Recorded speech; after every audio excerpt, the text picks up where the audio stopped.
Once upon a time, in a driveway not too far away, there lived a Honda Element E camper. Legendary for its adventure, its 2.4 liter big block VTEC reliability, and poor gas mileage. But currently, it's more like a mobile trash bin on saggy stilts. After 150,000 miles, this thing needs a serious upgrade. Let's get this thing out of 2003 and change this Motorola flip phone into an iPhone 3G. So join us today at CarTech TV as we do a full suspension refresh on this e-camper.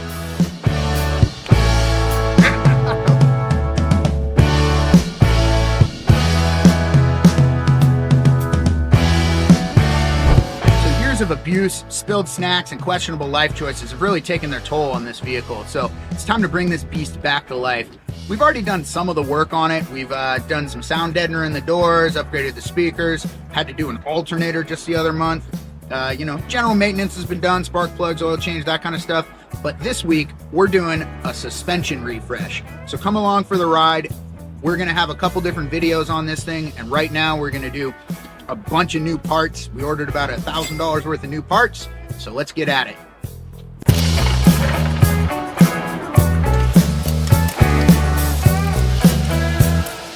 So what even is a Honda Element E camper? Some absolute geniuses over at a company called Ursa Minor decided to take an already quirky vehicle and make it even weirder. They made this top up here that is actually a pop-up tent. It uses the weird funky sunroof in the back, and it puts this up on top of the roof, and it's pretty well integrated. It in fact is only 125 pounds of fiberglass, some carbon fiber, and a little bit of plastic up there, and it gives you a great place to sleep, just like an old Westphalia. And for 125 pounds, that's pretty light. If you think about a rooftop tent, those things can weigh 500 to 1,000 pounds, some of them. They get really heavy up there and top heavy on top of the vehicle. This one, fully integrated, and you got a little spot up there that you can pop out and get into your camper.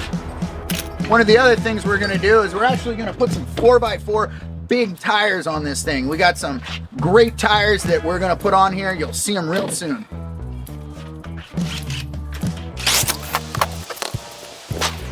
It appears that the brake rotors are bent in a little bit, so I don't know if you guys can see this on camera, but it looks like they have waves in them. Here's a good way to show you that. You guys hear that? Does not sound great. So I think step one is to remove this caliper. So you're probably gonna want some heavy duty zip ties, because generally what you would do is you would take this off and you throw a zip tie through one of these bars and attach it somewhere. Generally if you're doing a brake job you attach it to the strut, but we're also taking off the strut. We're basically taking off everything, so just like find a good hole in here to attach it to it. Doesn't really matter. By the way, this is a 36mm socket. This will most likely be easiest for 3 people. One person to hold the socket on here, while one person uses the breaker bar and one person supplies the brake, but we're gonna see if we can do just 2 people. All right, I'm on the brake. Let me... Hey, we got it. All right, on the brake. All right, there you go, guys. That's how it's done. Dig into your local parts bin and find something that will thread in there, and hopefully that will be able to pull the rotor off just like that, and then all that hammering you do is no longer necessary. It's fine, it's good.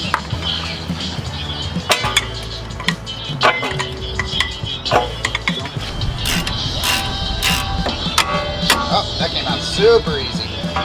So now you can I told you this small hammer is great. And then this is a new one. You can see I can't even budge this one. And this one I can literally move it with my pinky. That's gonna help with slop while steering, because these things are supposed to be stiff. crack those loose, that's good. Move on to the next one.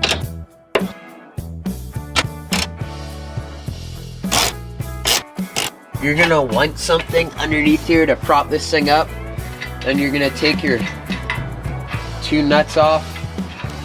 You're gonna want to keep these bolts because these are it doesn't come with new ones. Just kind of rattle these bolts, hold them with strut in, so you see that thing will drop. There you go. There you go. The idea being that if this axle falls out of here, then you have to get it back in up front, and that's a pain in the butt. So what we're gonna do is come to this little dampener, vibration damper on the axle, right there, vibration damper on the axle, and we're gonna actually zip tie that one back towards the engine. So I'm gonna take the zip tie and I'm gonna run it underneath here, up to there. Hey, we got it, yeah. All right, folks, there's your axle. Do yourself a favor and get a nice big hearty zip tie and go around the little vibration dampener there onto the frame support. That will hopefully keep the axle from sliding out of the transmission. So you can see there it is, right there, just zip tied and squeezed together. That way the axle isn't coming out, it's being held in place. Save yourself a lot of headache. All right, so we got the entire lower control arm and knuckle assembly removed. There's the axle, everything up there. And with that out, we now can get a pickle fork down in here, pop that out, and then get the ball joint tool to pull that. Go to your local fast food auto store, and they rent them for free, and should be good to go.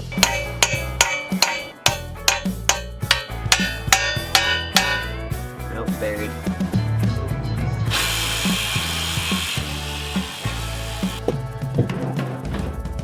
I am a professional destructionist. Just like our boys over at Roadkill Garage, you're gonna need to build yourself something hokey to be able to get this done. So what I do is I attach 2 of the lug nuts on that side to a piece of unistrut. Now you got some leverage, and you can then use this and a breaker bar, boom, to pop that ball joint out of there. Looks like he's having some luck. Ta-da! Yay! I don't think that was working so good. No.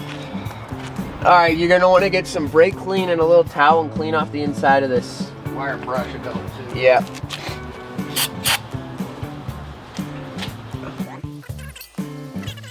Around it.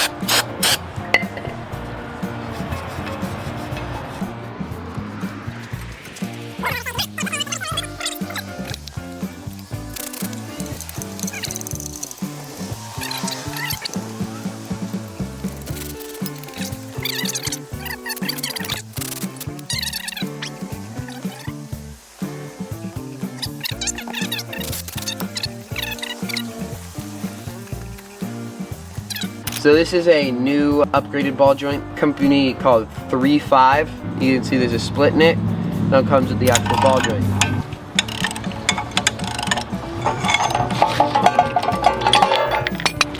All right, let's clean off the table.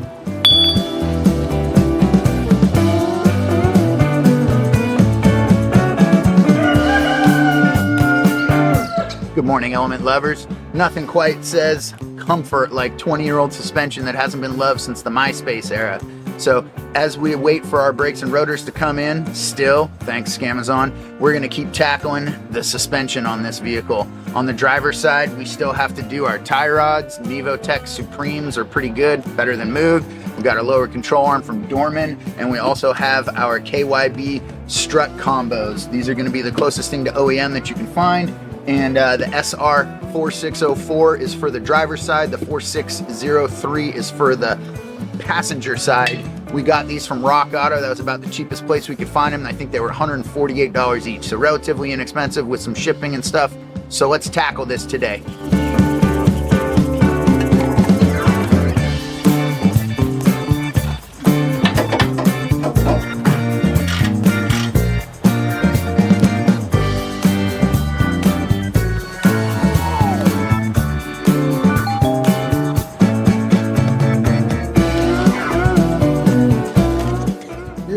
The brakes are here.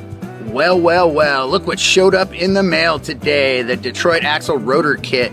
So we ordered this on Scamazon, came earlier than it was supposed to. Came with 4 slotted drilled rotors, pads, as well as some fluids here, and we're gonna get cracking on that. as we move forward with the rear suspension. It is kind of saggy back here like a set of mom jeans. So we're gonna do our suspension, KYB struts, adjustable control arms, sway bar end links, and sway bar bushings. So let's get at it.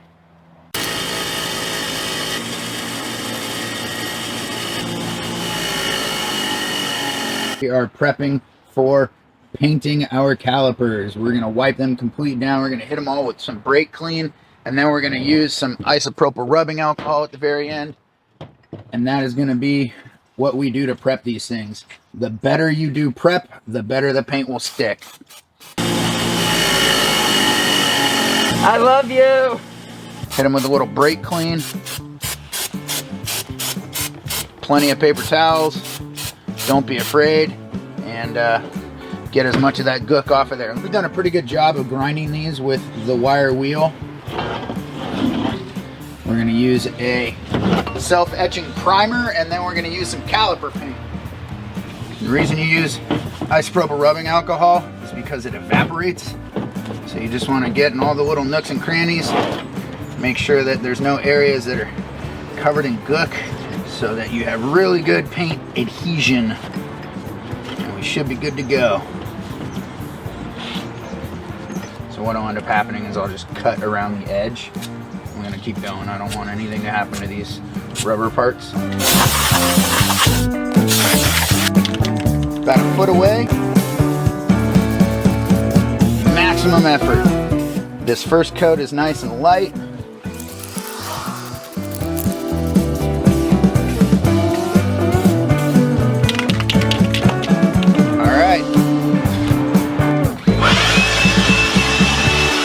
All right, we are now ready to start working on the rear end of this vehicle. Get rid of some of that sag back there. So to do that, we're gonna need a 17 mil to take care of the brand new adjustable control arms for the top, as well as the new KYB strut combo that we have. We also have some end links and some sway bar bushings. We're gonna basically replace as much of the rubber back there as we can on the cheap, and that's what we're gonna get into.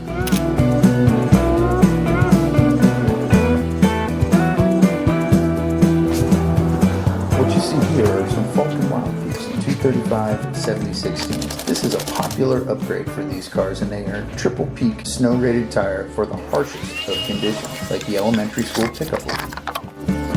The 235/70s are one of the biggest sizes and widest tires that you can fit on stock rims and stock suspension. They're about 2 inches taller than stock, and they really fill out the wheel well nicely without any rubbing or clearance issues. And just like that, she's back on the road.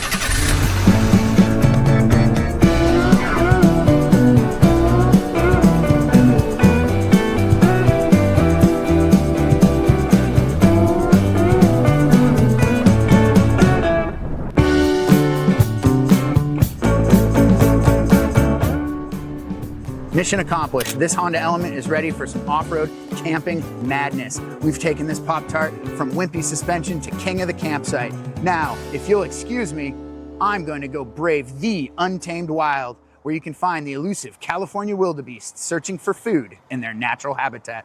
And just like that, we're finished, folks. So if you want to stay tuned, like, subscribe, do whatever you can to support the channel. Be sure to stay tuned for any additional videos we got coming out. We pretty much put them out every week, and even some surprise mods will be down the road. So stay tuned. Thanks for checking us out. All right, YouTube, we got ourselves an e-camper. So some of the first mods that we need to do to this thing to just kind of get it working and up to snuff. There's some squeaking in the front end. We'll probably do the KYB struts, lower control arms and end links, maybe even the ball joints up front. This bad boy here right now is an automatic all-wheel drive with about 149,000 miles on it, so it's in pretty good shape. And it came with the e-camper. We might just throw this SI seat in there. This is a 2003, so it makes it a lot easier. So come along for the ride. We'll show you guys how to swap this into there, how to drill this one spot right here to get it so that it works. And then we'll have a much better seat in there, because obviously the front seat is going to be ripped. The rest of them are okay, but figure I got the set of SI seats from my other one. It's an 06 and it doesn't have side airbags in this one, so these are a better option to go into here, and it's a black interior. So the seatbelt part's already, or the pre-tensioner, the clicker has already been removed, but you can see there's all this extra hardware under here for the side airbags. None of this matches up, which is why I did not install them into my 06. All right, so we're moving on to getting this seat out of here. We've disconnected the cables up front, and basically it's 14 mil. Make sure you got a decent gun or socket, and basically there's 4 bolts, 2 up front and 2 in the middle. Don't care what car it is, everyone out there just leaves stuff everywhere in their car, and you end up with the nicest Cheetos. Check under the carpets, it's actually pretty nice, but oh man, everything in here just needs a once over. It might burn a little oil, who knows? So this is actually the piece we need right here, the seatbelt pre-tensioner, and you just want to be very careful not to mess up any of the wires. But as you saw, we pulled that one off. Now we need to do the same thing for these ones so that we can take this entire thing off of here. Get yourself one of these sets pry tools, you know, Amazon special, super high quality. I think all in all this thing was between $12 and $20. This one here, we'll be able to pry these off as needed. And kind of get them started, and then they'll pop loose. There will be a zip tie down here, which is good for the scissors.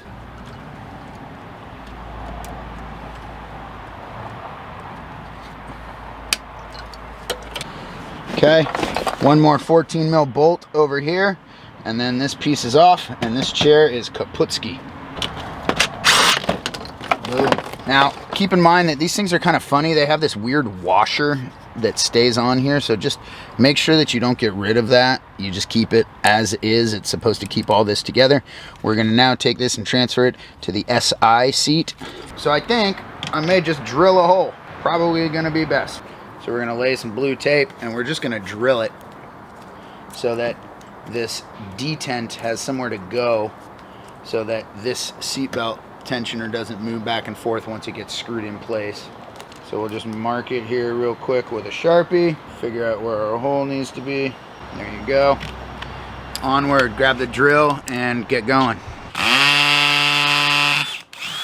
Haha. Now we're just going to step it up in size until we get to a bit that will fit this. So you get the idea.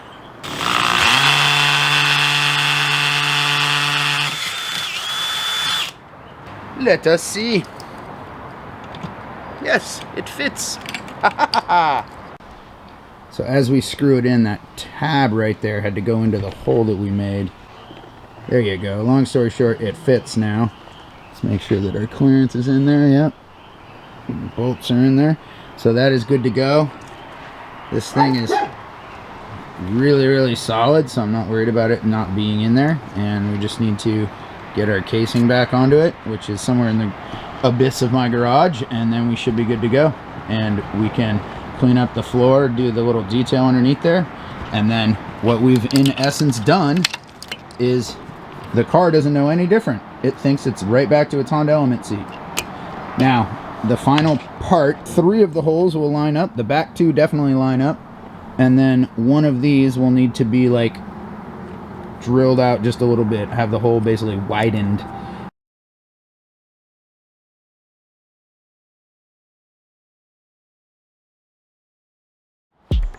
Hey guys, cleaning out the bottom of the Element so that we can put that new Civic SI seat in. As you can see, this thing is an abomination. Let's see what the shop vac can do.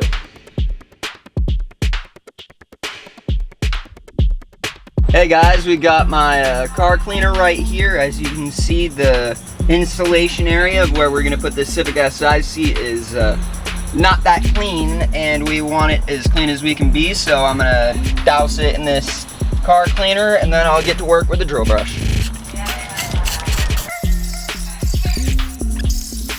I think I picked this thing up, Drill Master, drill brush, whatever.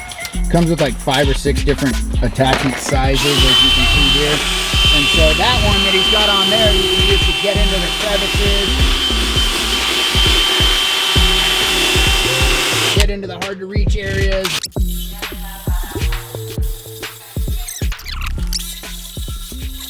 Get that in place. Go ahead and swing that over. Stand her up. Basically, the back two bolts will fit in real perfectly, and then one of the front bolts will work, but one of the other front bolts will not, and that's where we're gonna have to line up and just drill and widen that hole just a little bit. These are 14mm bolts. You should be able to wind it in by hand to get it started, and then it should go in. You might need to move the seat and jostle it around a little bit.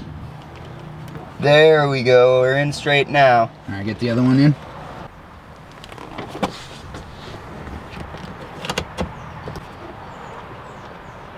Before you tighten that down too much, just to make sure that you get everything going correctly. Fourth one will not line up, so that's what it is. The inside one does not line up.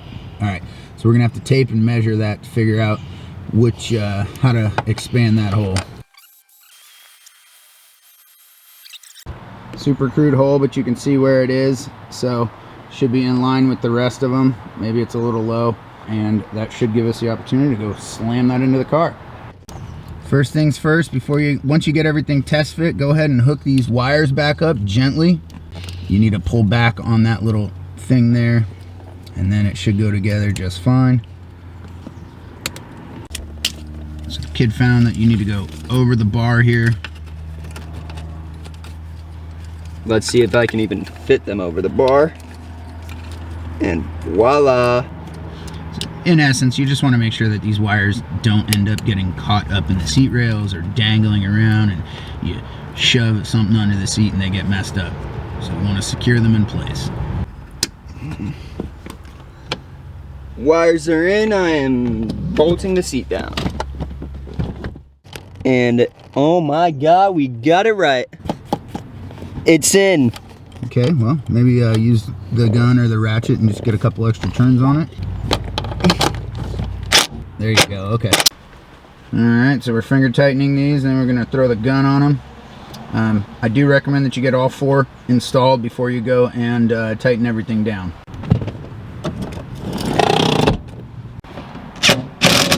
Alright, so the final thing we got to do is get this piece back in place. I think what we need to do is raise the seat up like this. So unfortunately, it looks like we might need to Dremel out a bit of this piece here. Just this to clear the seat rail.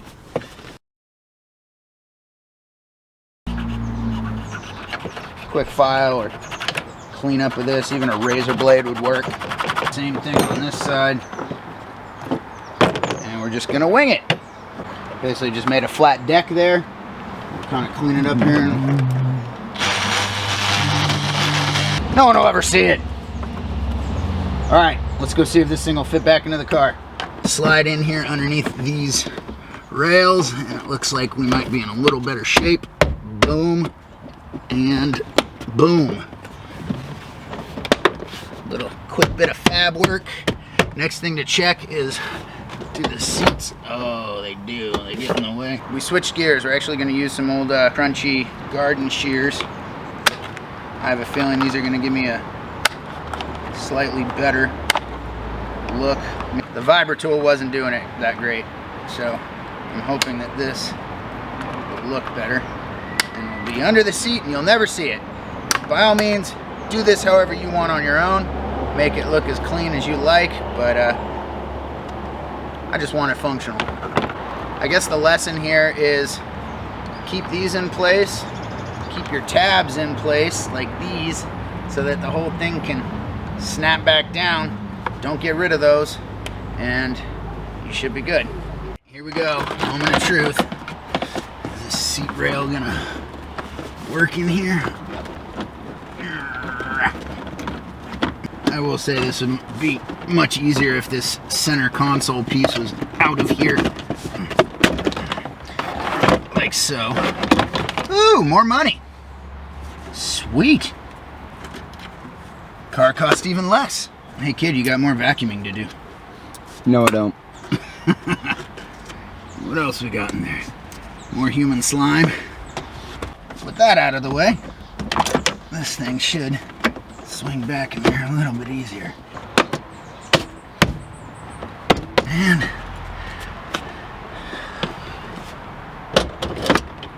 no! You darn thing. So, as you can see, it needs to be cut, reliefed all the way to back there. And that, folks, is that. Here you go. Civic SI seat in. We got all 4 bolts hooked up. Everything works. All right, there you have it, folks. That is with the seat all the way forward. You can see the work that was done there.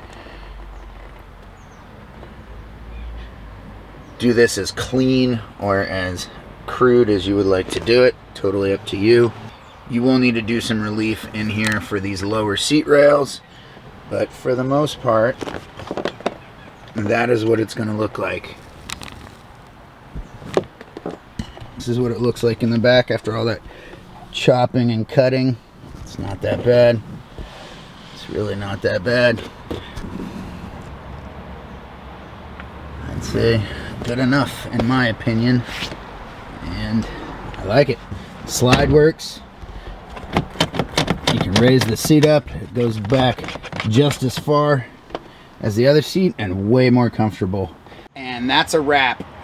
Civic SI seat is in. One of the main complaints was that you sit a little bit lower in like the EP3 Civic seats, but this one seems to go all the way up to a reasonable spot.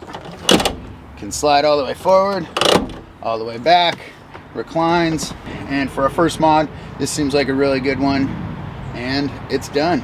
I do believe that these came out of a sedan, which is why the seat may not go back as far. I believe the coupe seats have a longer seat rail, so if you're in the market, these are 2008 Civic SI seats, but you know, whatever you can get online to give yourself a better comfort ride is what you should do. Do you have a foam steering wheel in your car? Does the foam not stick to the metal that's inside of your steering wheel anymore? Can you drive it like a motorcycle? Back. Well, I sure can, so let's fix that right now. The easiest way to do this is going to be with some cheap super glue. You might even have some laying around the house. I bought this one because it came with some little tiny needle tips. All we're going to need today is going to be some zip ties, so we can zip tie around this garbage bag to kind of cover this area up just in case we drip any super glue down here. We don't want it touching any of the other parts of our car. Should be super easy. Let's go. All right, first things first, I'm just going to come and attach several of these onto here. I'm not going to get them to the point where they're tight because we're going to do that after we squirt the super glue in here. So I'm just going to leave these hanging loose like this, and then we will tighten them later. I'm going to probably drill 4 holes in the bottom side of this steering wheel and inject that CA glue into there. CA is also known as just basic old super glue. I guess they don't get the patent on the name or copyright or whatever, but this should be a relatively easy process. I think it cost me $9 for the super glue, and it came with these specialty needle tips. So you can see this little needle tip, and that'll just squeeze right onto the super glue bottle. We're gonna get it in there, kind of go this way, go that way, squirt a little bit of glue in each hole, move on. Before we get too far along, we are actually going to use an 1/8 inch drill bit, and we're going to just drill a few holes in the backside, maybe 3 or 4 holes, so that we have somewhere to squirt the super glue. Definitely want to cover up any of this area just to make sure we don't drip anything onto our car parts. Let's see if we can even fit this screw gun back here. It's going to be tight. Whoops. Very small hole. You can barely see it. Probably won't even feel it. So we're just going to kind of go around and do a couple of those.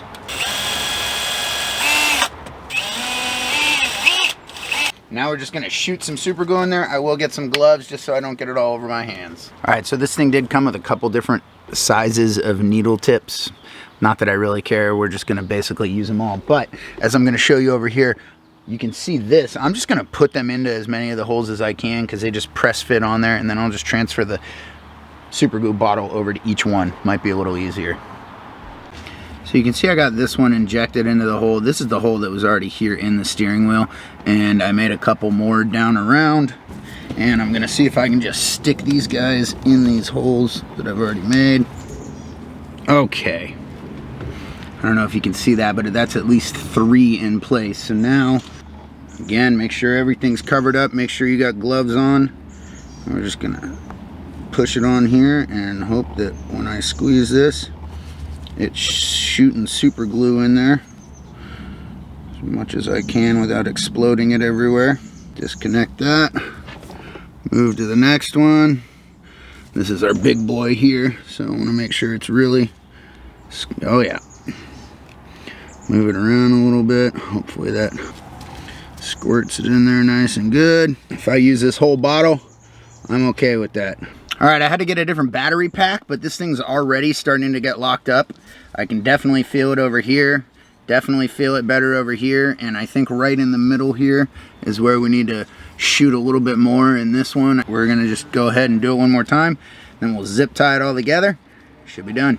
I think the lesson of the day is that the bottle needs to be upright so that you can squeeze extra goo in there. So over there, oh yeah. Okay, that's enough. And that is why you cover everything and you use gloves.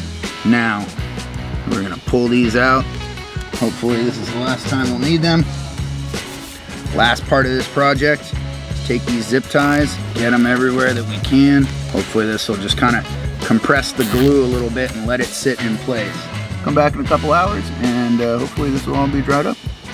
All right, let's check to see how we're doing. Hopefully this is a little better. Maybe there'll be some places where it might rotate a little bit, but now comes the fun part of trying to get these zip ties off of here without ruining the steering wheel. And hopefully those lines don't stay in there permanently. That would really suck. Glad I didn't wait hours. Zip ties may very well have been a bad idea. But I will tell you one thing, the steering wheel is not moving anymore. That is certainly glued in place. All right, hopefully these little ring things will come out of here over time.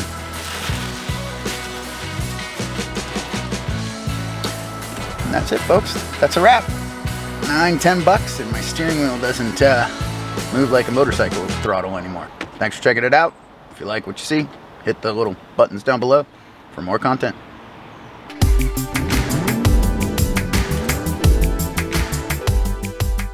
I'm not sure if you can see it there, but there's little tiny grooves where the zip ties were, so hopefully that comes out in a couple days. Looks like they're getting better.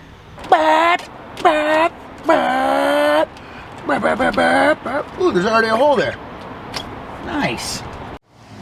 Welcome back to Car Tech TV and some more elemental adventures. Today we're diving into the ultimate question. Can you turn the inside of this Honda Element from a rolling echo chamber into a peaceful Zen garden? Can you make the inside not sound like a locomotive train or a diesel pusher RV?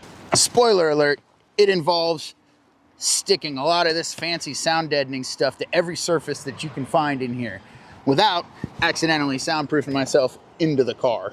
We'll also be installing some new door checkers because apparently my current ones think that half open or chewing my leg off is a cute personality trait of this toaster mobile. Now, in the world of cheap versus steep, this is actually a part that I think you don't need to buy the OEM one for. You can buy the $20 Amazon special, save yourself a couple bucks. They wear out about the same, so just cut a couple bucks there. You don't need OEM for this one. Will I emerge victorious, or will these e-camper doors haunt me forever? Let's find out. Grab yourself a snack, hit that subscribe button, and let's see if we can turn this thing into a Mercedes G-Wagon. Or at least make it so that it doesn't sound like a tin can in a windstorm.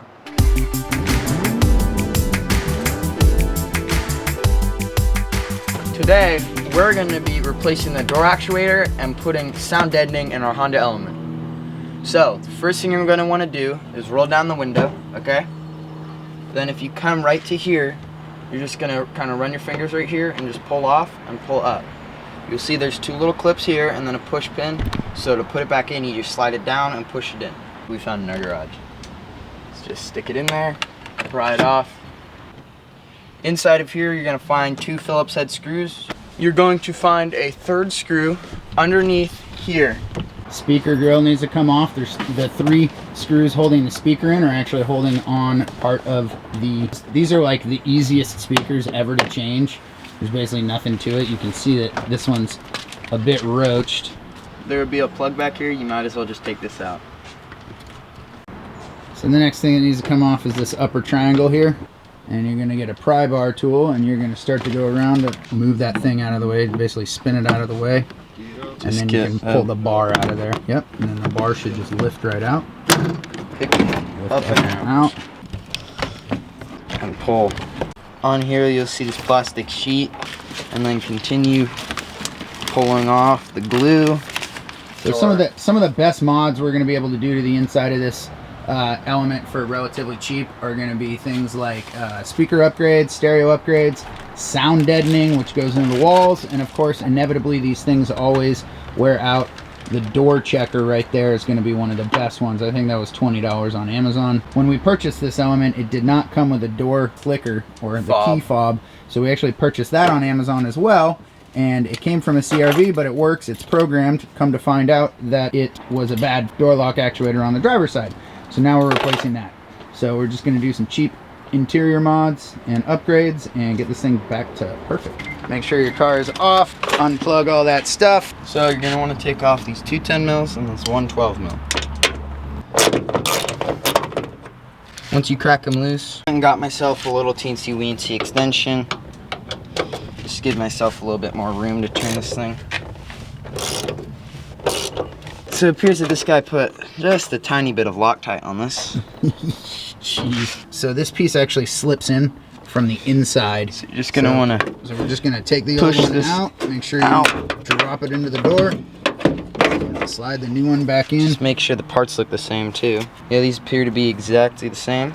Excellent. Sits like that. Personally, I would get your 2 10 mils first. Stick your 10 mils in there. So, get those 2 10 mils in. What I would do is, you see how this bolt has a part that's not threaded? You just stick that through the door checker, then close the door till it's at the right point. And that's why you put the 10 mils in first. So that's tight enough, and then you'll notice that when you open this door, you'll notice a little bit of grease on there. Don't wipe that off. That's one of our mods done. How long did that take? 5 minutes. I think it was longer to take the door apart than it was to put that part in. Yep. Next thing you're gonna do is just get this, put this in there. This was a pain in the butt to get out of here. So when you pull this brass plate off of here, there's one screw. Just make sure that this piece here doesn't come off of there and get flipped around, but you can see the greasy side sticks out. So there's a clip on each side of these. Just get one kind of pried up a little bit and then go do the other one and you should be able to get it off by hand. The other thing is make sure that your door lock piece is rotated clockwise or however to fit into this little channel here so that when you put it in there, they're lined up, because that's what actually moves the door in and out. Mine is not. So I'm gonna try and just spin it a little bit, clock it into the same exact place that the other one is. Then this should all just kind of snap together. We reinstalled all of the parts of the door actuator. We plugged it back in, so now we're gonna test it. Make sure to shut all the doors, otherwise it won't work.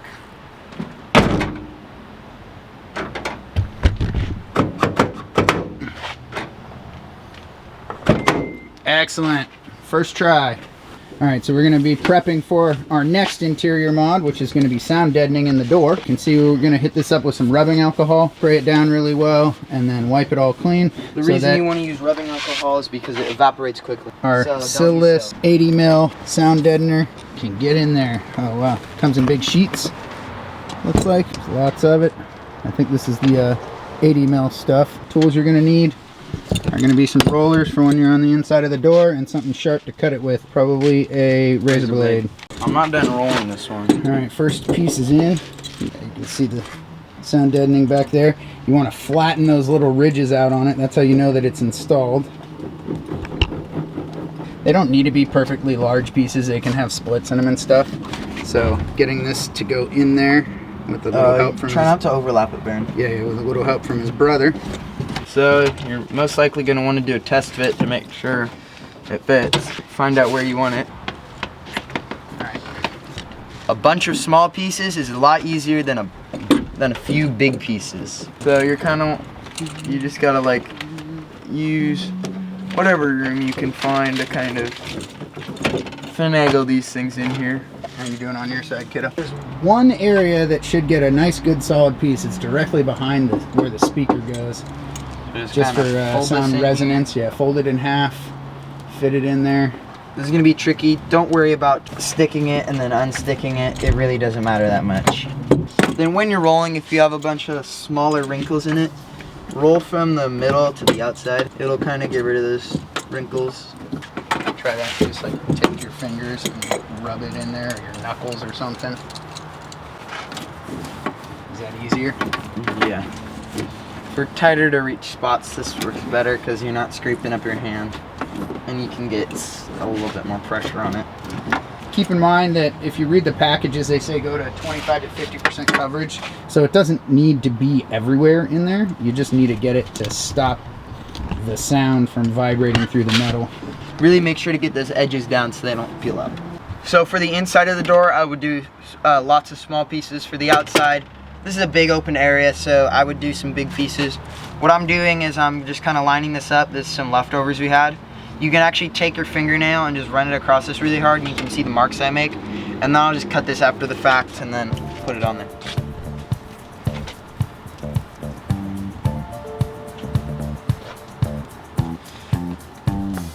Peel this thing off and start from the middle and stick it down. So this is like right where I want it, so I'm gonna stick it down right in the middle here, and then Roll these ridges in. these you can kind of get in here diagonally with the smaller one and just kind of roll this. So another thing you can do to make the sound system sound better is you can cover these to make it more like a speaker box for the speaker. So you can see we cut a little hole in this. What we're gonna do is we're gonna slide this over here, stick it on just about right there. So I'm gonna take this, try not to get the tar or whatever glue on this on the rod. Pull it towards you a little bit. Yeah. Stick it. No, missed it. Whatever. Too late now. Flip this up into place. Alright, so this is pretty much the finished product. We got it on the inside. We got it everywhere that you can go. You can kind of see where the vapor barrier line is down there and then up around the speaker. So we're basically going to put that back on as best we can, but that's where we went with the sound deadener. We also tried to cover up as many holes as we could to give it more of a enclosed speaker box. This used to be a hole. This used to be a hole. Big hole here. Just try to put as much deadening down as you can. Alright, put the vapor barrier back in as best we could. A minor amount at the bottom so that it sticks down. So for us, we had to take out the door actuator, so we had to move the window track. So what you're gonna do, if you're doing that too, is you're gonna plug all these back in and make sure the window still goes up and down. Alright, let's see if it works. Or you can see if auto down works. No, that's so after the battery gets disconnected. Alright, turn the car back on and roll the window down because it'll give you a little bit more clearance to get this thing in here. We got a problem. What? Our door lock actuator was supposed to be connected there. So we had a small issue. We had the bolt for the window track down here so this clip wouldn't go in. When you put the window track back on, make sure you put it in this bolt up here. We got our door back together and we're testing the actuator. You can see here, locks, unlock. And we also got the deadening. So Baron, knock on that door.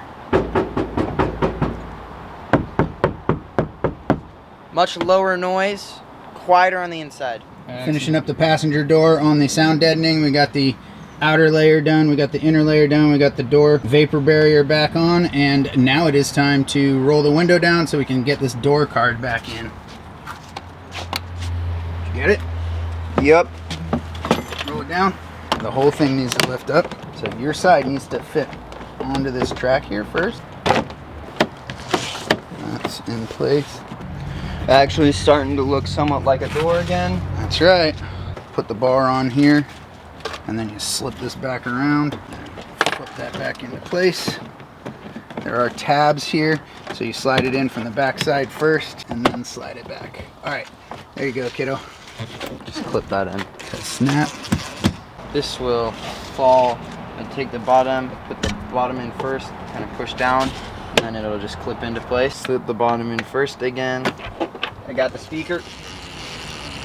You can see those the speakers high are quality stock speakers. Last trim piece. Again, kind of clips in from the side / the bottom. Just pop it on. Don't be too forceful, otherwise you'll break clips.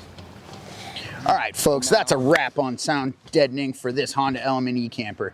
Now it's so quiet inside that you could hear a pin drop. We've turned this can on wheels into a rolling recording studio, ready for its next overlanding adventure, or maybe just a really bougie grocery run.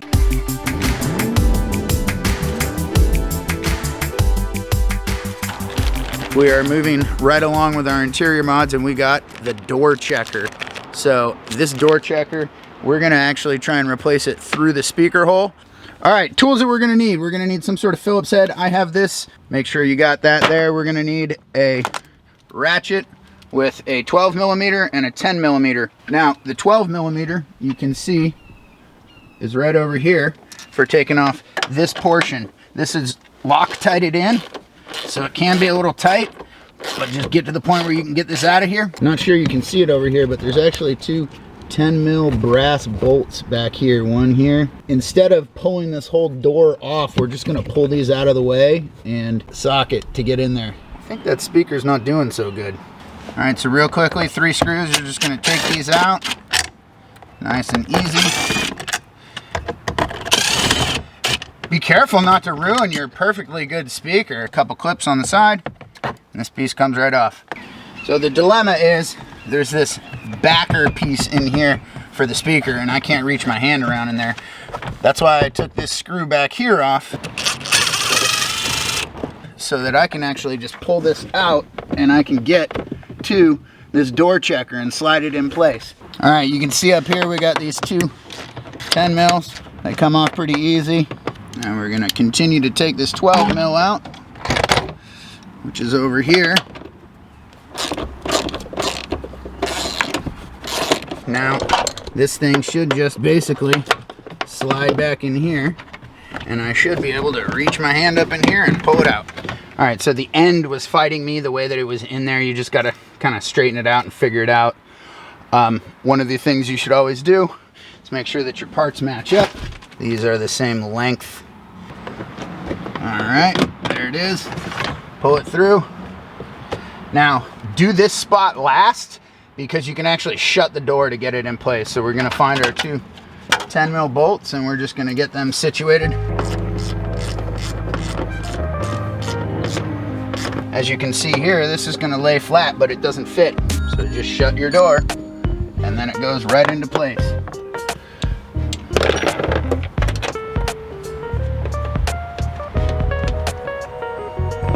Now I can open the door back up, give myself some room.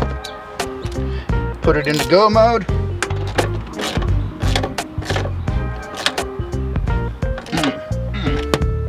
There you have it, folks. Door checker, under 10 minutes. I think this is a super easy mod. Everyone should do it. This part was 20 bucks on Amazon. So that's it, folks. Door checker is in, and I think it actually took me longer to get all my tools out and put them away than it did to actually do this job. So super easy job. Make sure you put all your screws back in, and 20 bucks and you got yourself a door checker.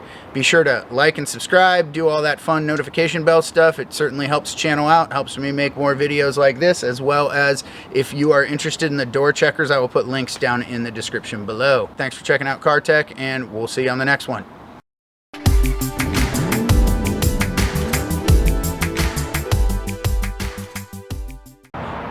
These Honda Elements are known for having a spacious and wide open interior.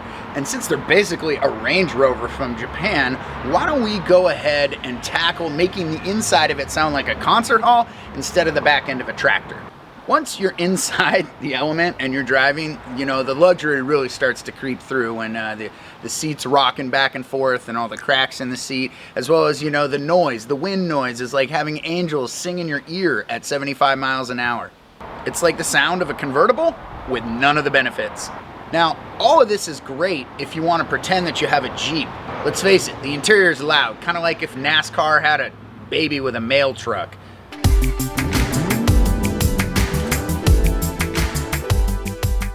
So to fix this, we're going to pick up what we call backer rod, and this is for filling in joints inside of interiors of houses and those types of things.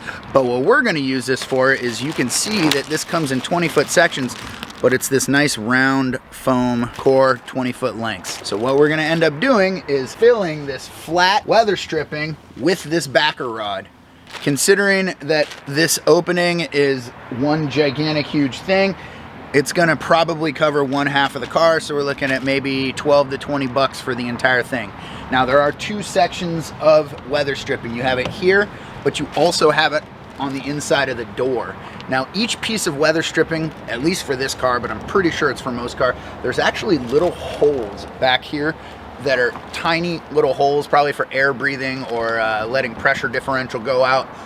But we're gonna go ahead and we're gonna fish something through that, tape to this, and then pull it through. A majority of the wind noise is gonna come from this area here and back here on the inside of the door. So like you can see here, this one's actually pulling away, so we can fish that through really easily right there, no problem.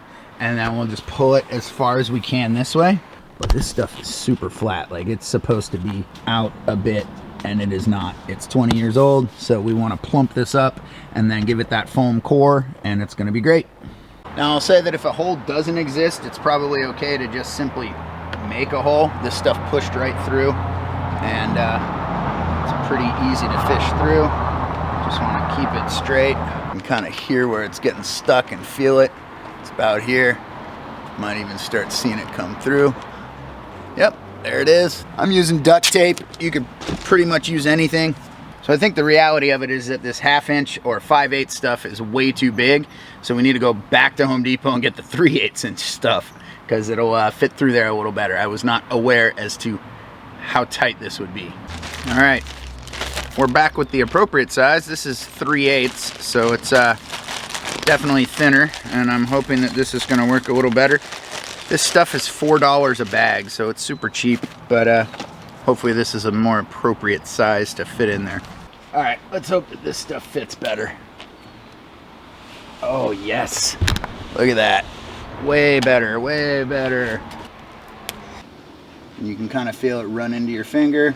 All right, I got it to come up out here. Guess we'll just do it in smaller runs, and that's what we gotta do. Slides way better with the lube. You just see it coming right down through here. Guess the real moment of truth is, does it sound any different? No, about the same.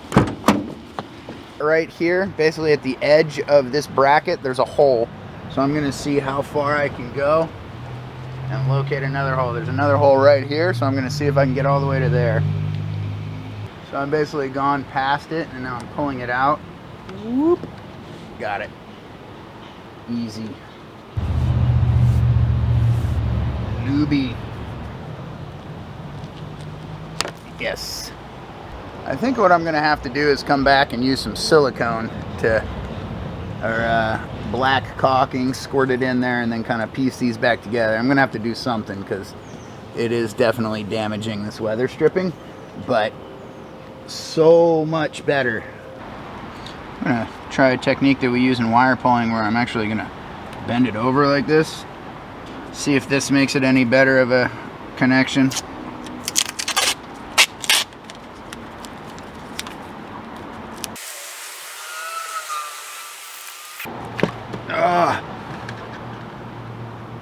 As you can see, that came off with leaving the duct tape inside of there, but you know, still better than it was. The straight parts are way easier.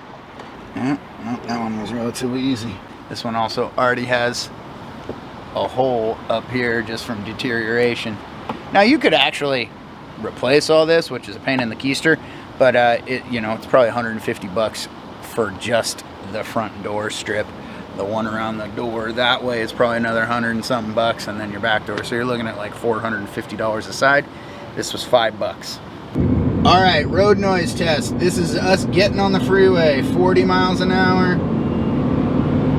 50, no one said they're fast. Glorious big block VTEC. 75. AC off. And yep. Definitely road noise that we need to repair. All right, weather stripping has been replaced. This is what it sounds like at 70 miles an hour, and we're gonna get it up to 75. All right, there's 80, and you can certainly hear it whipping around.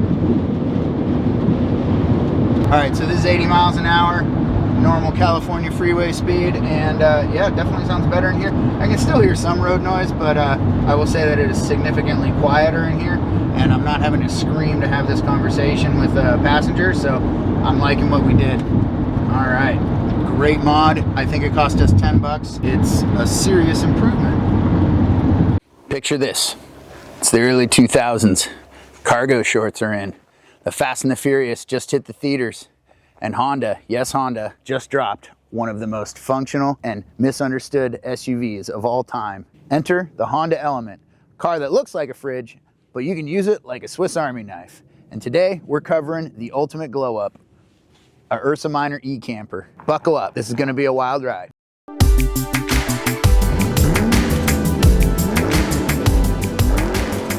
Now, Honda didn't just slap this thing together for soccer moms. It was aimed at young, active lifestyles. You know, mountain bikers, surfers, hikers, people that wear Tevas. Unironically, guess what? Those people couldn't afford it. And the people that bought it, campers, dog owners, and even grandparents. Because when you build a vehicle this practical, everyone finds a way to love it. Also, in the early 2000s, it was just a bit too pricey for young kids to be able to afford. Looking back now, it was a steal. So here's the best part. The seats fold down completely flat, or they can be pulled out, basically turning it into a rolling tiny home before van life was even a thing. But what if you wanted to take your Element to the next level? What if you wanted to make it a full-on camper? Well, that's where Ursa Minor comes in. So what even is a Honda Element E camper? Some absolute geniuses over at a company called Ursa Minor decided to take an already quirky vehicle and make it even weirder. They made this top up here that is actually a pop-up tent. It uses the weird funky sunroof in the back, and it puts this up on top of the roof, and it's pretty well integrated. It in fact is only 125 pounds of fiberglass, some carbon fiber, and a little bit of plastic up there, and it gives you a great place to sleep, just like an old Westphalia. And for 125 pounds, that's pretty light. If you think about a rooftop tent, those things can weigh 500 to 1,000 pounds, some of them. They get really heavy up there and top heavy on top of the vehicle. This one, fully integrated, and you got a little spot up there that you can pop out and get into your camper. Founded by an adventurous, loving engineers who clearly saw the Honda Element for what it was and thought, you know what, let's make this thing even better, a pop top. So the Ursa Minor created the E-Camper. It's like an RV, but without the 8 miles per gallon and none of the midlife crisis. That bad boy is a fiberglass top that turns your Element into a 2-person sleeper van. The setup, easy. Just hop in there, pull 2 strings, pop the top, and you're in. You're in your micro treehouse on wheels. And since it was factory quality conversion, not some janky backyard DIY job, this thing is clean. If this looks familiar, it's because it has its roots in one of the original van life conversions, the Volkswagen Westphalia. A Westphalia, also known as a Westie, isn't actually made by Volkswagen. It's actually made by a German company that converted standard VW transporter vans into full-blown camping rigs, starting way back in the 1950s. Even though Honda pulled the plug on the Element in 2011, Ursa Minor keeps the dream alive. To this day, they still convert Elements, and you can still go to their website and look these up and customize them to your own liking. If you've got an Element sitting in your driveway, you could turn it into this road tripping machine. So why is the Honda Element better than your typical SUV or camper build? Well, it gets better mileage than a van. Definitely want to keep it in the 18 to 20 range so you can go on more adventures and go further. It's kind of a stealth van too, you know. It's unlike those bulky RVs. This thing can blend in just about anywhere. It's easy to drive and park. It basically doesn't take up any more space than a Honda CR-V or even a small Honda Pilot. It's very, very compact. You can still park it anywhere. And it's got Honda's reliability. And here's the kicker. These things really hold their value. Just like the Westphalias, a well-kitted out e-camper conversion can go for $25,000 to $30,000. There's tons of videos on the web of people and what they've done to these Honda Elements to truly make them overlanding builds. So what's the takeaway? The Honda Element was ahead of its time, and the Ursa Minor E camper takes it to a whole nother level. Whether you're a weekend warrior, a full-time traveler, or just someone who wants to have a super cool camping setup, the E camper is one of the best overland mods ever. They even make them for a Ford Transit van, a Ford Bronco, and a Jeep Rubicon. Ran into Sean here, and he noticed that I also had an Ursa Minor, so this is his Jeep with an Ursa Minor in it. This whole piece is part of the Ursa Minor setup so that he can get up into the cab. Honda Element, it was ahead of its time. And the Ursa Minor E camper takes it to a whole nother level, pun intended. If you're a full-time traveler or just someone who wants to make their camping setup ridiculously cool, the E camper is one of the best overland mods ever. If you own an Element, would you turn it into an E camper? What about a Jeep? Let me know in the comments below. And if you like this video, give us a thumbs up, hit the subscribe button, and turn on notifications so you don't miss more awesome car content. Hey there, car enthusiasts and fellow Honda Element lovers. Welcome back to this week's episode of Cheap versus Steep, the show where we compare budget-friendly options to premium splurges. Today, we're tackling something that's near and dear to my heart, or maybe the back seat. Seat belts, once again. And this one is about badly fraying and messed up seat belts in the back. So you can see, looks like a giant was using these for some dental floss. Both of these seats are really messed up, as you can see here, and we got to get these things changed out. So should we go with, safety first or budget first? Let's dive in. So as you can see in my Honda Element E camper, I don't think these back seats got used very much, and this seat belt was just sitting here resting right there. And years of abuse have made it so that this thing looks like that.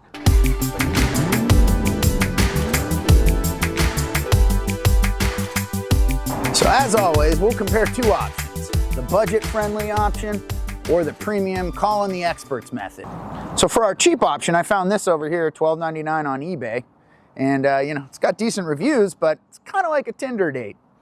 Looks good in the pictures, but is it gonna hold up in person? Well, I don't wanna find out. I'm gonna go a different route. As you saw in my last video, what we're gonna do is actually get one used. And this came from a 2007 Honda Element. Does everything it's supposed to, and it's not ripped. So the first thing we gotta do is use our basic tools and get these panels removed. And while we're at it, we might as well go ahead and install a backup camera for this thing, at least in preparation for a better stereo. Emphasis on the patience, but let's get started. Some basic tools you're gonna need are gonna be a screw gun with just a Phillips head on it and a 14 millimeter. So if you wanna save your back the pain of trying to wrestle these out of there, just get yourself a decent impact gun. Either one of these should technically work, but a mid-drive would be better. That will help you pull out the seat bar over there. I've already done this work, and this is just kind of sitting in here, at least on this side, as well as you're gonna need some pry tools. Those will help you get these panel pieces pulled apart so that you can remove this thing and access the seat belt. Now, the seat belt is 2 bolts, 2 14s, one there, and it should come out relatively easily. Comes out easily. There you go. Now, we do have to pull this top panel here because that is where the seatbelt's buried. Also, I don't care where you live or how meticulously you think that the previous owner cared for their car, doesn't matter. Any used car you get is gonna be full of human slime and maybe even some dog slime too. So this piece here, this flap that comes up and down when you open the door, has 3 Phillips head screws in it that need to be removed. This piece comes out relatively easily, and you can get it out of the way, pull out your panel here so that this piece here can be removed. But take a look at all of this grunge. It's grody. I think this guy used this car at the beach a lot because there's a lot of singing in here. All right, cue the work montage.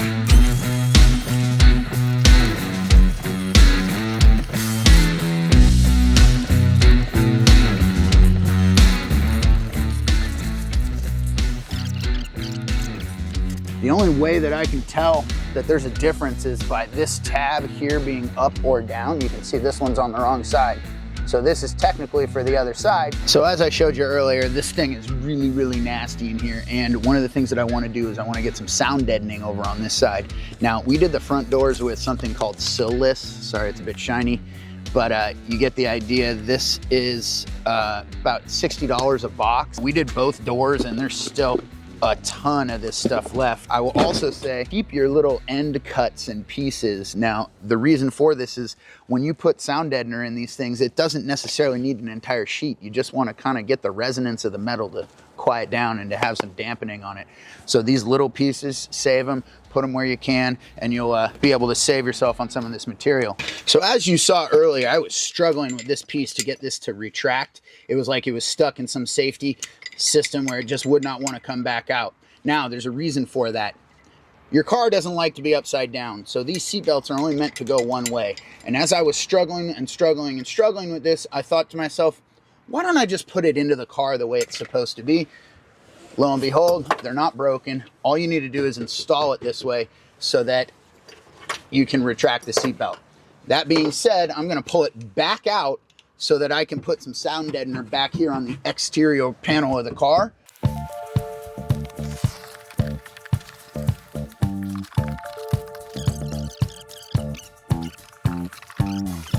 You can see there's already some factory sound deadener here, but you can hear how hollow that sounds. So all of that is probably and likely going to get a treatment. Some of the tools you're going to need will be a real sharp razor blade and these rollers to kind of work it in. Now, as you go to reinstall these, you put these clips in first up here. They kind of fit in and then clip into place. Just make sure you have all of your little tabs that snap in to all of these in place first.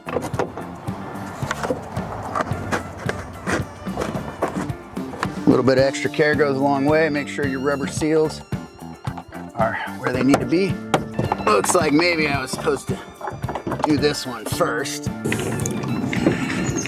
Necessary for almost any car you ever work on. 20 bucks on Amazon, link down below. Get yourself these little clips. Comes with a bunch of different assorted sizes because you're always gonna lose one.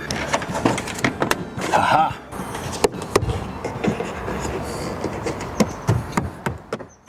Took a quick lunch break and we're gonna get back at it. Got some more fun and games to go. So we got this backup camera here. Came with a stereo that I bought previously. It's a Metra device, which means it came from Crutchfield. You know, $50 to $80. It's a decent camera. Unfortunately, it doesn't have any backup lights like some of the other cheaper ones that I've seen, but I'm hoping that the quality is better. To get this thing installed, we're gonna have to go through the loom down here on this back door of the Element. As you can see, there's a red and a black wire and the power wire to the camera. And then up on this side, we have the video, and then this goes to the reverse light trigger on the back of your stereo.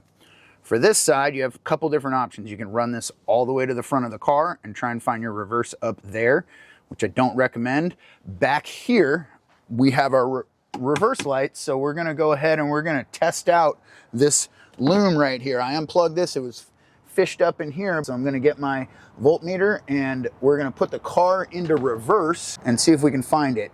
Obviously, this can get a little dicey if you are doing this on your own. So what you want to do is get some decent wheel chocks. Now, if you don't have wheel chocks, you can actually use your jack stands and they work decently well. I have one of these from my RV that should do the trick. These are relatively cheap. Now, again, green and black, put our probe in here and then ground out the black. 13 volts. So that is our reverse light. All right. We're going to put the red from this long side onto there and then ground out the black wire, and then run all of this up to the front of the car. So we're just gonna get our pry tool and see what we can pop open.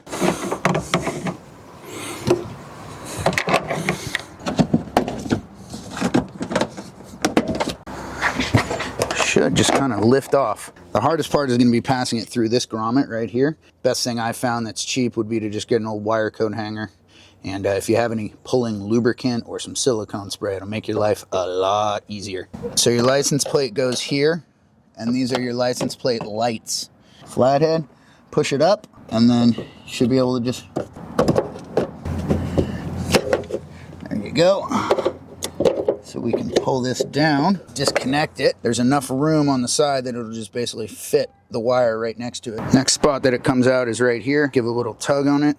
And as you can see, that little round thing came with it. The next thing that we're gonna be doing again is more sound deadening back here.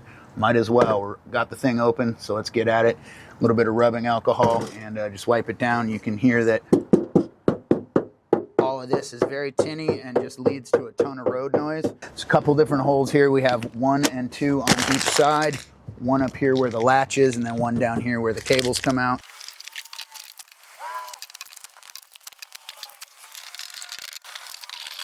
All right, get yourself a coat hanger, a metal one, and then unwind it. Like I said, if you have anything that'll help wire pulling lubricant, this is for like, you know, electrical contractors and stuff, that'll help to get through this little rubber piece here. Let's see if we can locate that bad boy in there.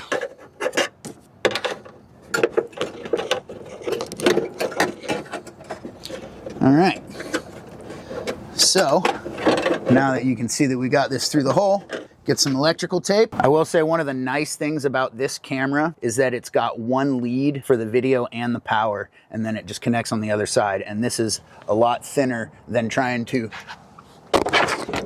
fish an RCA cable through these holes. Tape this up here, pull it through. And look how easily that came out. Now comes the fun part of getting it through this part. So there's two sides to this, obviously. You're gonna want to gently pry both sides apart. And with that, we got some sound deadener done, and we are ready to put this thing back together. Put your cap back on the handle here and the one screw, done.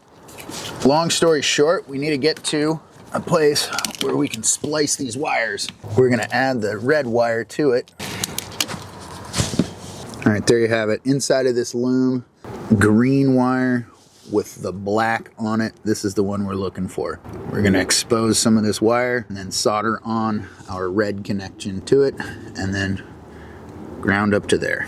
My soldering skills aren't the best, so I'm gonna have my teenager do it for me. And we're just gonna solder this wire right onto there. And then we'll cover it all up with some electrical tape and we're done. Back at it for another day. We are testing our reverse system so that we can install the backup camera. We've done all that, but in doing that, we noticed that this reverse light does not work. So I ended up picking up some Auxito Amazon specials. They're LEDs, so hopefully they'll be brighter to go with the fact that this camera does not have any auxiliary lights to go with it. So to get this taken out, it is literally just 2 screws and pop this thing out and replace this bulb. Easy peasy. Now you can see this one's already broke to shit down here, so I got to be real careful and try and save my pieces. Just be gentle. This plastic is 20 years old. Old bulb. Yeah, that's what I didn't want to happen. I think these were 14 bucks on Amazon. They were pretty cheap. Always compare your parts. They look to be the same. It appears that we have a problem with our wiring. All right, so the last thing we did was try and install this and I was getting a failure. So trace your work backwards, grab the voltmeter, tested it on the line in there and that little gray plug that we tapped into for the backup camera, wasn't getting anything. Sprayed a little contact cleaner in each side, let it evaporate and clean out, put it back together. Let's try it again. Hopefully that's working.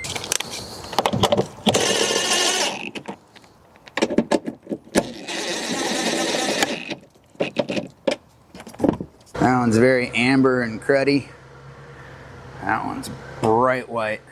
All right, to keep moving on with this stereo transplant, we're grabbing the stereo from the other Honda Element, and we're just gonna make this one as absolutely best as we can. This is a CarPlay DVD player. We're gonna get it set up so that we can actually test our backup camera and make sure that it's working. Run those cables up along through this panel.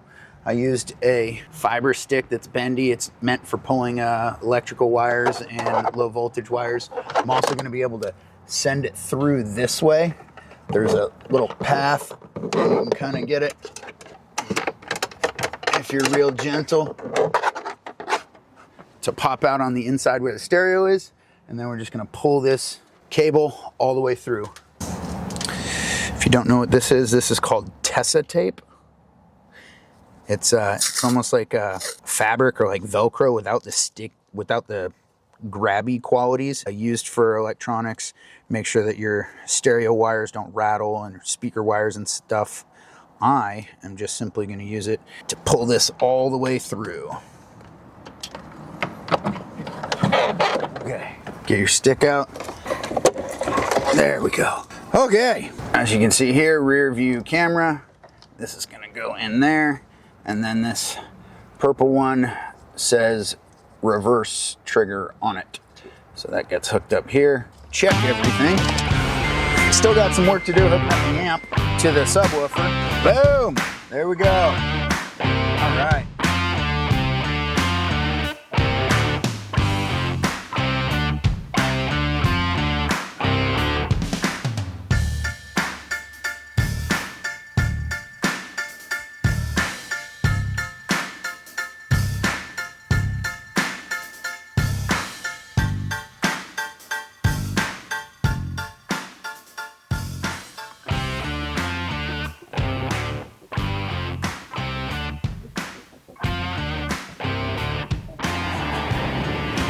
Just like that, seatbelt and sound deadening is complete.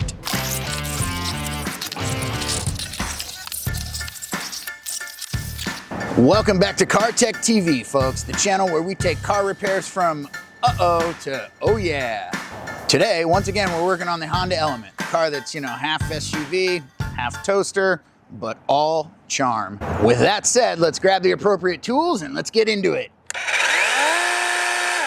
gonna be a ride. So as you can see, this side's already been put back together. Seatbelt is in beautiful shape. We got this one from a community member online. I bought an entire package. It came with both the fronts, both the rears, and a couple of pieces of plastic that came for like the little automatic transmission piece and the underside of the steering wheel. This one's been kind of cleaned up and put back together. We also did a bunch of sound deadening, as you saw earlier. So now with the sound deadening done on this side, we simply need to get these pieces washed up and get them put back in, because now both seatbelts have been done.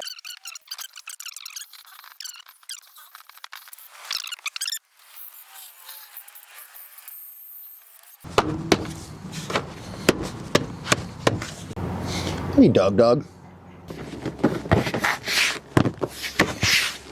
20-plus-year-old plastics. Be careful. So easiest way to do this is just kind of put it up on your knees. Get this yellow part to fit into the hole. Rock it down in place. Done. Put your panel back on. Looks like a car again. Now, if these pieces look like they're a little bit modified, it's because they are. To get these Honda Civic SI seats in here, I had to cut out some of this area. Could I have done a better job? Yes. But as you will see here shortly, when these things are installed, you can't tell at all.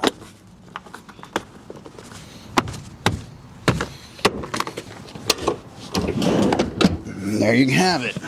Can't see anything. And our final piece of plastic going in is the subwoofer cover. Now, I don't know if you can see it from here, but what happened was this is a dual voice coil subwoofer, so you got two channels, left and right, and that is exactly what's running up to our amp. So this just gets tucked away, and then you might need to move your carpet a little bit so that this thing will fit. There are 4 pins that slide into place. Make sure the back ones grab, click it into place, and then there's 2 of the little pieces on the side that need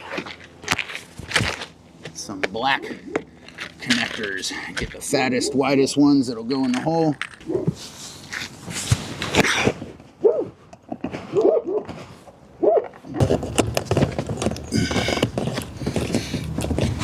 Now that we got all our plastics in, I can give you a brief description about what we did for the stereo up here to go along with the backup camera. This is the stereo that was previously in here. It was an Alpine single DIN, but I have another Honda Element, and we call it the stick shit. The stick shit also had this stereo in it, so I'm just basically robbing all the good parts off of that one and putting them in here. But they both had the harnesses, so this part, the black part, plugs into the back, and then all of these wires for the stereo plug into the harness back there in the dash. Basically, the one thing that you're really going to have to worry about or work on is if you have an amplifier, there's going to be some additional cables.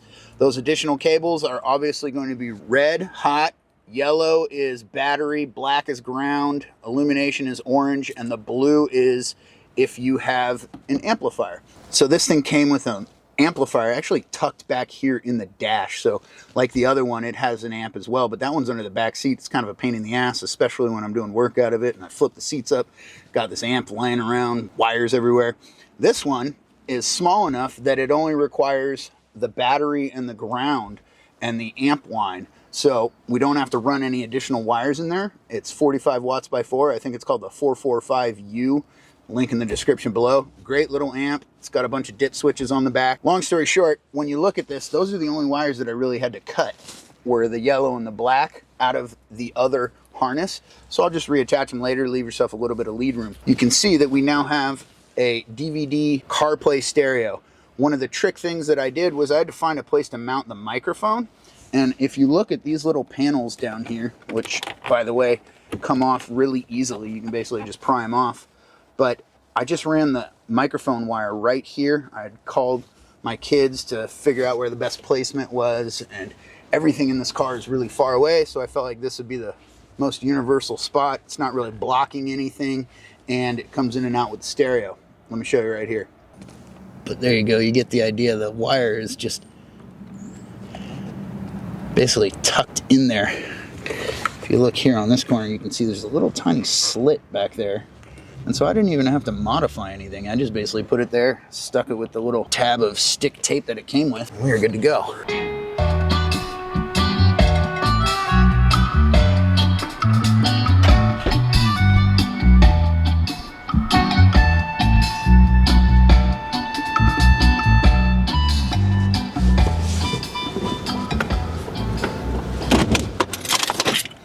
And with that, another week has gone by. Another big set of mods have been done. We got the stereo and the CarPlay done. We got the backup camera done. And we got these seat belts looking a lot better. If you like what you see, be sure to subscribe to the channel so that we can bring you more content just like this. And look forward to next week's episode for more Element content. Now to go clean everything up. Welcome back to Cheap versus Steep, where we ask the age-old question, should you save a buck or should you throw your wallet at the problem? Today we're diving into one of the most thrilling parts of car maintenance, seat belts and that dreaded SRS light that every Honda owner is going to get eventually. So buckle up, it's going to be a wild ride. That light, it's not just a suggestion, it's your car's way of saying, hey, something's up with your airbags, maybe check on that. Or don't. Live dangerously. It's up to you. But we like safety, so we're fixing it. Plus, who doesn't love a good seatbelt swap? So you hop into your trusty Honda Element, ready to hit the road, and bam, there's that SRS light staring at you. And you know, it's judging your life choices. Don't worry, it's not just you. It's every Honda owner's rite of passage. Welcome to the club. And of course, the seatbelt, it's ready for retirement. It's a seatbelt that's seen things like a coffee spill or two, or maybe some snack crumbs that are getting close to AI sentience. Maybe some dog slobber. So, option one, hit up an online marketplace, see if you can find an affordable seatbelt for around $30. There's plenty of them on there, and you can get them in fancy colors, but you know, packaging and where they come from, warranty, any of that kind of stuff, safety, who knows? It's the Wild West out there on those online marketplaces. But hey, technically it works, right? Or you could go the steep route and buy a shiny brand new OEM seatbelt from the manufacturer, wait for them to put it in. You could even try and use your warranty for the Takata airbag and the SRS light. All of these are covered under a lifetime warranty if a Honda dealer has the parts. Some people have provided horror stories online of it taking 6 months to a year and they still don't have any parts. So who knows? There's always a third option. Let's try it. Let's go on Facebook Marketplace and Craigslist and see if someone's been dismantling a car and seeing if they can get the parts out of it. And then we can purchase those, which is exactly what I did. I did verify that these were in fact working beforehand. The seller was a community member here in the Honda Element community, and he was nice enough to actually show me these working with the dash lights and everything from a working car. So these should be good to go. Fun fact, removing the seatbelt out of a Honda Element down here requires about 47 tools, 14 hands, and the patience of a saint. Or you could just try screaming into the void. First things first, you're going to need to be able to diagnose what's going on with your actual SRS light. There's probably 7 to 10 different modules throughout here. If your car has side airbags, there's some in the seats. It really just depends on what's going on with your vehicle. This vehicle right here is a 2003, so no side airbags, no curtain airbags, none of that. The only airbags I have are up here in the dash. What we're going to do though, because there are still some more components, is we're going to hook up a proper OBD reader to this and see what we get. There are some that are a bit smaller that only do some engine diagnostics, so you want to make sure that yours will read SRS codes. Small fuse panel under there, 2 little 90-degree turns. It'll come out real easy. It's meant to do this. This is also where your fuses are. You don't need to do this to get to the OBD reader, but it does help so you can see what you're doing down there. It will come on, but you will need to turn the car into the on position for these to read the diagnostic codes. We're going to go over to diagnostics, pick the appropriate car, and we'll see what it says. 1 and 2. Come on. This, folks, right here is one of the best things about a Honda Element. It's got a tailgate, and if you got big dogs, they can get in and out just fine. A lot better than in the back of a truck. Plenty of room back there. Some of these are even dog friendly.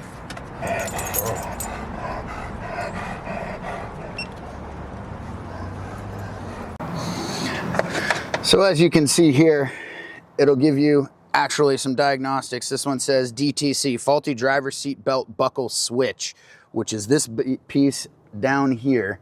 So knowing that, that's what we're going to be changing today. All right, first things first, disconnect your battery. 10mm wrench or socket, however it works best for you. But you do not want to touch anything that has to do with the SRS light or any of the control modules inside of your car with an active battery. So be sure to disconnect that. Next thing is next, you're going to need to get these plastic panels off so that you can get to the seat belts. I do recommend some pry tools. Pry tools, little plastic ones. They're called bludgers sometimes. As well as you will need a 14mm socket to be able to detach the pre-tensioner there. Sometimes you may find that it's easier to actually take all 4 bolts out of the seat so you can lean it back and get to the wires that are down there. But I do recommend that you be very careful with all of this stuff. I replaced the seats in here, and I think that's when this got screwed up. I mean, obviously this is 150,000 miles on a 20-plus-year-old car, so anything could be the culprit, but just be sure to be as careful as you can with this stuff. What I'm also going to do is I'm just going to lay these in the car, and I'm going to insert these before I do anything with taking any plastics off or detaching any of the bolts. And I'm just going to see if I can get these codes to clear on the driver's seat. And then if that all is copacetic, at that point, I will replace this and put it in the car. Let's go. But you're going to want to take off the negative side of your battery. This will, of course, disconnect all of the power from your vehicle. You can leave the positive there. Err on the side of caution if you want and wear some gloves, but you should be good to go. In case you were wondering, I have worked on this before, and just to let you know, you can actually get a security Torx, which is a Torx with a little circle missing out of it, and you can actually take this back panel off. I went ahead and I took this apart. There was a bunch of fuzz and human slime in there, and I actually sprayed it down with some compressed air as well as some contact cleaner to see if that would fix this. Tried resetting the codes, they came right back. So the next step is to just simply replace this thing. I was lucky enough to find a good seller online that had these and showed me the car with the ignition on and no airbag lights. So I'm 95% confident that this will work. And he gave me a great deal on all of it and some other parts for the Element. So if you need, look, check your community. There are people out there that will help you out. So let's get it installed. So 3 days later, we had a bit of a discovery. This thing right here, those little pins are different on the 07 to the 03. They're moved just one position. You can see from this little other error that I got here that they're not in the right spot, and it was throwing up a different error code. So I looked at it, did some investigation, and I realized that the wires were in the wrong spot. So what did I have to do? I had to get myself this $20 set from Amazon. You can check the link down below, but these are depinning tools. I don't know if you've ever seen these before. It's a series of different little items. Some are round, some are not. These are for any just generic electronics. They'll work for computer circuits, anything in your car, in your engine bay. But if you've ever had the plug on something go bad like this, well, you can go ahead and pull the little wires out of them, pressing a little bit of plastic so you can remove them. And then you can actually either get a new connector or you can repair the one that you got. I had to move my wires from the middle position over to the side. Why Honda inexplicably moved the two wires from the 03, 06 to the 07, I'll never know. If you know why they moved it, let us know in the comments down below. I found out the hard way that they weren't going to work. So for me, I was able to move the black and the red wire on this side from the middle over to the side where it is correct for underneath the seat, and it worked. Code cleared away. So now we just need to get this installed and we're back up and running. No more SRS light. 14 millimeter bolt.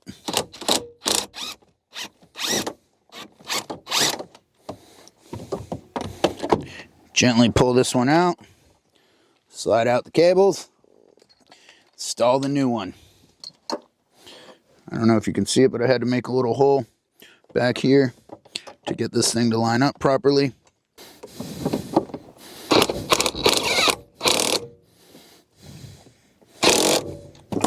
Now, this one right here, the way it works is you actually have to pull back on that. It's got a safety mechanism that holds it in place once it's connected. So you basically pull back on this. Here, I'll show you real quick. We're gonna take the one from the 07, pull this back, and then it slides into place, clicks in, and now it can't come apart. All right, put this one back in. All right, we used the scanner, cleared it. Here we go, let's see if it's gonna work. Is that little dreaded SRS light gonna disappear? It does. Success.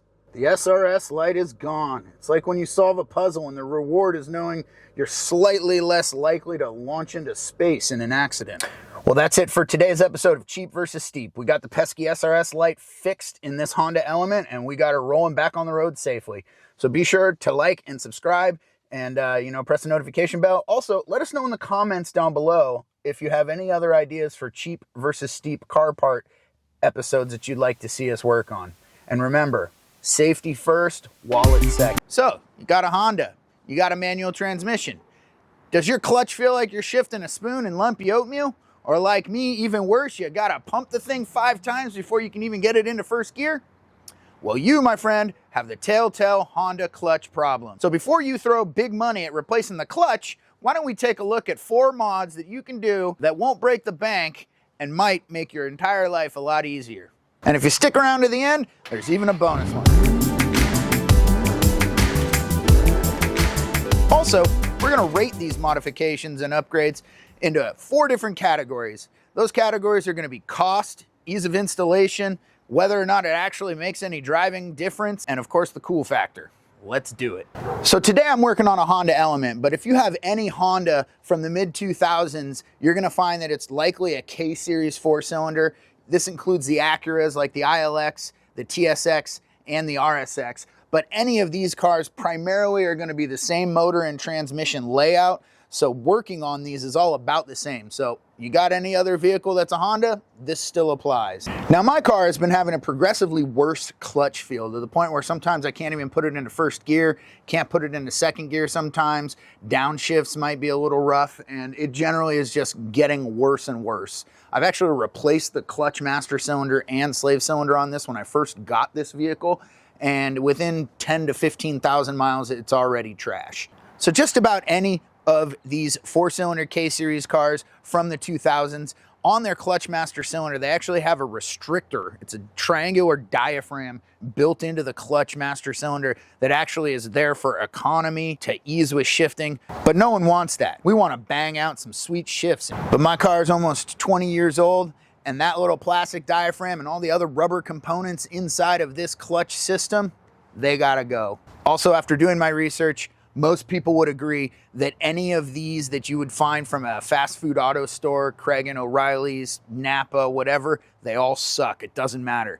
So now you're gonna have to find a different way to replace this. So you're gonna need to look to the aftermarket tuner guys to be able to find some quality parts for these.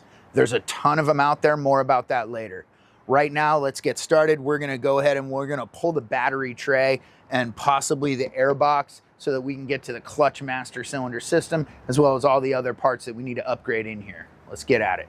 Now, this is actually an upgraded battery. It's one of the easiest mods you can do is to get a 24F group series battery. Pull the plastic tray out of the bottom, bend your plates, and then buy this piece right here, which is just basically the battery tie down strap, and everything's golden. The only modification you need to do is to bend these tabs out of the way so that the battery will fit, and you're good to go. It's like it was meant to be in there. All right, so back here, this is the reservoir for your clutch master cylinder, the hose, and then right here on the firewall is where you will find your actual pedal mechanism. You do need to go inside of the car and actually disconnect it from the pedal, and then this thing should just fall out. There is a hardline hose that runs down here, clips onto the wall in a few places. All of that's gonna get replaced. This is my little clutch diaphragm. And you can see that dark spot on the very bottom of it. That's where it's been leaking. Yeah, no fluid. So the best way to get the clutch out of the firewall is to have your teenager do it, because you have to like lay down on the ground and it sucks. Back the camera off. Yeah, so it's got a tab up at the top holding it in place. So it's just plastic. It should just kind of pop out. Now, that's it. That's the entire clutch system, the hydraulic master cylinder and slave cylinder. So I don't know if you guys saw that, but there's this little 10 mil bolt holding this piece of plate on to hold the hard line in. All right, we've preloaded as much fluid as we could into this system. We've got it on our bike stand here so that we can bleed it. We're gonna get the slave cylinder installed so that the little piston on the slave cylinder is back where it needs to go and it's not gonna eject itself out of this system when we start bleeding it. Easier to get the front one in. Yes. There you go, folks. Get the front bolt in, the one closest to the little ball pin pusher. Make your life easier.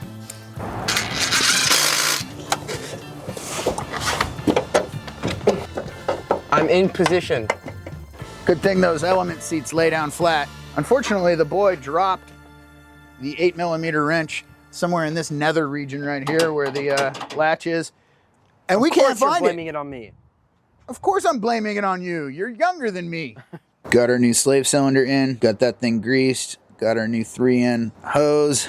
Also got our new Acuity shifter bushings, replacing the old rubbery garbage that's down there. These are gonna be from K-Tuned. There's a part number for you. So what's going on? This thing is, you see how it doesn't really go back to the center? Maybe it's the shift selector springs. Maybe it's the spring detent, but ever since I put in those Acuity shifter bushings, sometimes it's hard to find the proper slot for it. It's like it doesn't fully engage into the gear.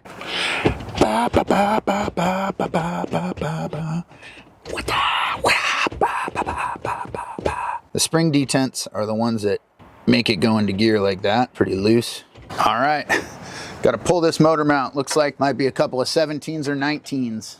They said it was gonna be easy. Do you have stock detent springs? Do they feel soft and mushy like your grandma's suspension on her Buick? You gotta upgrade them. So there's the new one. Here's the old one. So you can tell that these are quite a bit longer. They're the same width. Here's the bolt that it goes into. It slides in there nicely, so we're gonna go put this back in. What's the torque spec on these? That's a great question. 3 a good Douglas. 1, 2, 3, 4.5. It's like upgrading from a loose joystick to a precision rifle. Your shifts will feel so much more perfect and direct, and you'll wonder why Honda didn't do this from the factory. Because they're not meant to drive fast or be performance It's at all. an Econo box. Yeah, Econo box. That gets 18 mpg. I mean, 21 if you drive it like a normal person or a senior citizen. Like your grandma in her Buick. Yes, grandma in her Buick. That's gonna be like our motto. Does your suspension feel mushy like your grandma's Buick? You'll see here behind the motor mount that you need a ratcheting wrench makes your life a lot easier. You can't fit a socket in here. Honda thought it was a great idea for these things to be made with soft rubber bushings in your shift cables, which over time turn into floppy, useless blobs. So by swapping to these Acuity metal shifter bushings, we get less slop in my shifter, I get more precise engagement and a direct mechanical feel, like you're shifting a race car, you know, not a soggy baguette or your mom's Buick. So our gate to get outside is being blocked. I guess he has to move the drift trike.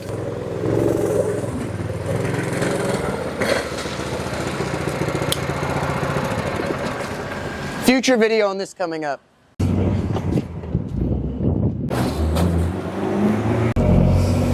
Alright, so we have now replaced the clutch master and slave cylinder with the new ones from K-Tuned that are upgraded.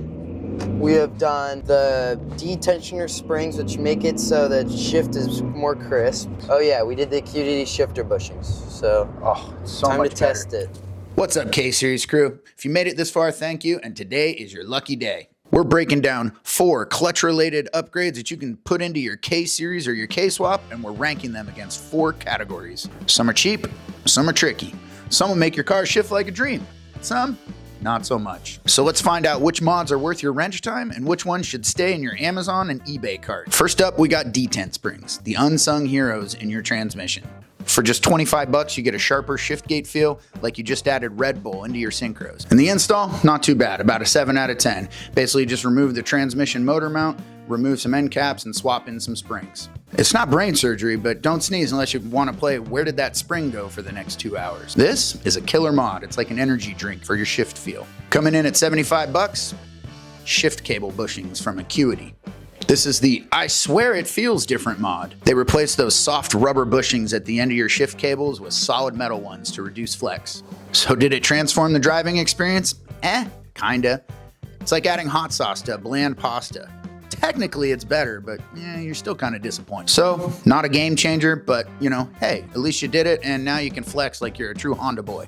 Next up, we got gear selector springs. These babies are about 30 bucks. You can find some from Hybrid Racing, and they stiffen up the side-to-side motion of your gear shifter. Think of it like leg day for your gear lever. Yeah, unfortunately for this one, the install's a solid like 4 out of 10 because you have to open up the top of the transmission. You're gonna need to remake a gasket with some Ultra Black or some Permatex.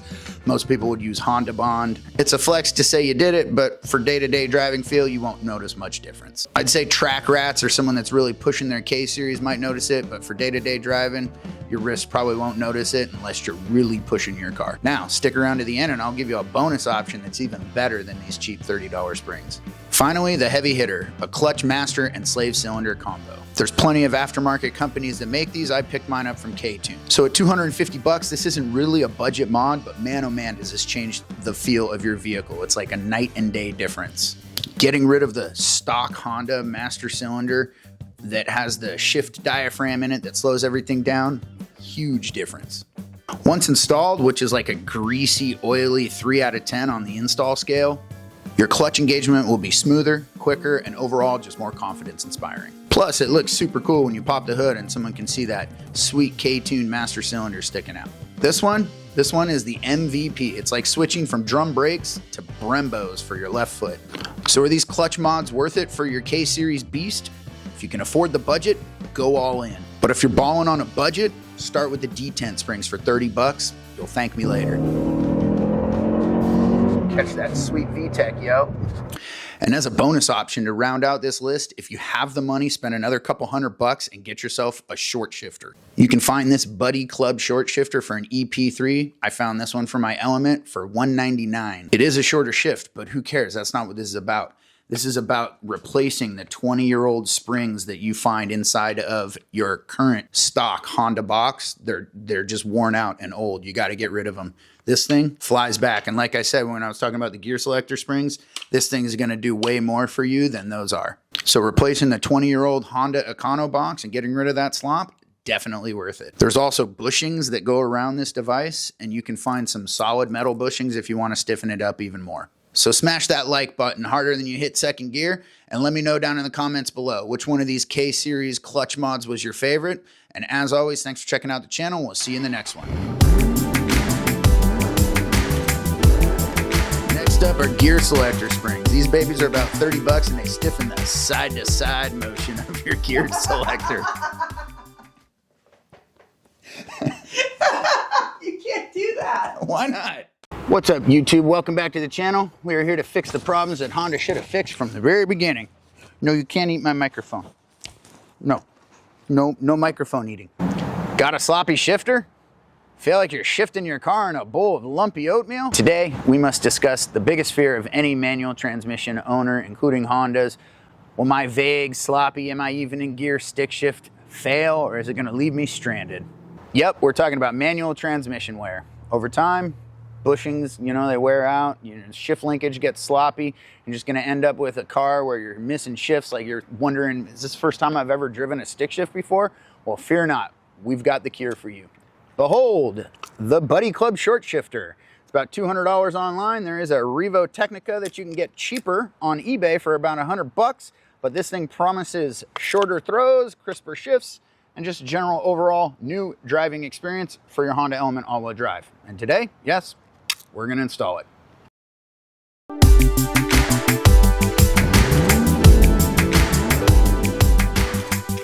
Also comes with a few extra parts. I picked this one up used from a fellow community member.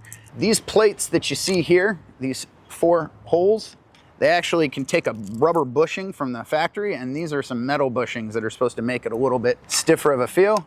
We also got a new shift knob and shift boot to go into the car. First things first, we got to get that dash yanked apart. So to do this job, we're gonna need some basic hand tools, as well as we're gonna need some panel pullers just to make sure that we don't scratch up any of our plastics. You can find yourself a set like these on Amazon for around 20 bucks, and they may not be the best, but for the amount of times you actually need them, especially in a car like this, 20 bucks, worth its weight in gold. Now for the shifter itself, it's got a lot of good action in it. It's very quick to spring back, which is honestly the only real reason that I needed this thing. I don't really care about the shorter throws. I just want to make sure that I can actually get back to center when I'm in my element. My car does not do that very well.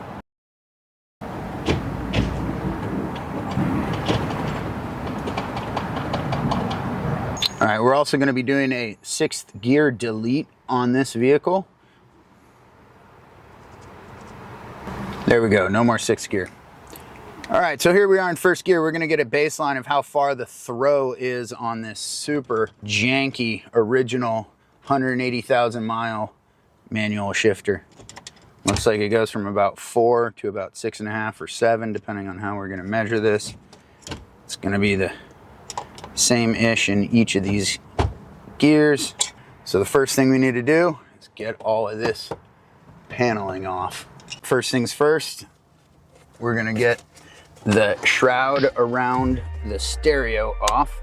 Should just be 4 easy clips that come out. Let's put it in the dash. So if they're not coming out, you can just put a little positive pressure on it. Boom. Pop it out. Now, stereo has got a couple different wires in the back of it. This, our antenna wire, and our main harness wire, which is just a little simple clip. Pull it off, set your stereo out of the way. You'd undo the shift knob. I'll put that right here. There should be a couple of harnesses back here that will be connected. One for the hazard light, and then this other one for the air conditioner stack. There might be a button on the bottom. Can you see if there's a button anywhere? Push in a little bit to get the button to fully release. Yep, beautiful. All right, this is where we'll mount the new shift boot. So you can see all this play in here. The new shifter is supposed to get rid of that. These old plastic pieces in here just get worn down over time, and they gotta go. So to make our lives easier to be able to get into this area, we're actually gonna go ahead and pull the subwoofer box so that we can kind of reach behind it and get back there. This one is actually just kind of press fit in here because I don't have these extra clips in. Makes working on it a little easier.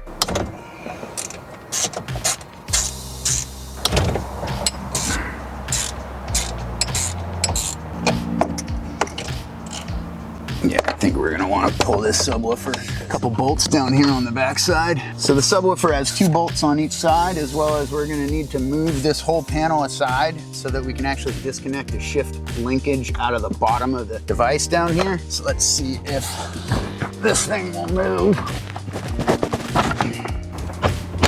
So on the top of your shift system here, you have these little clips, and if you maneuver these around like so, then this clip can come down.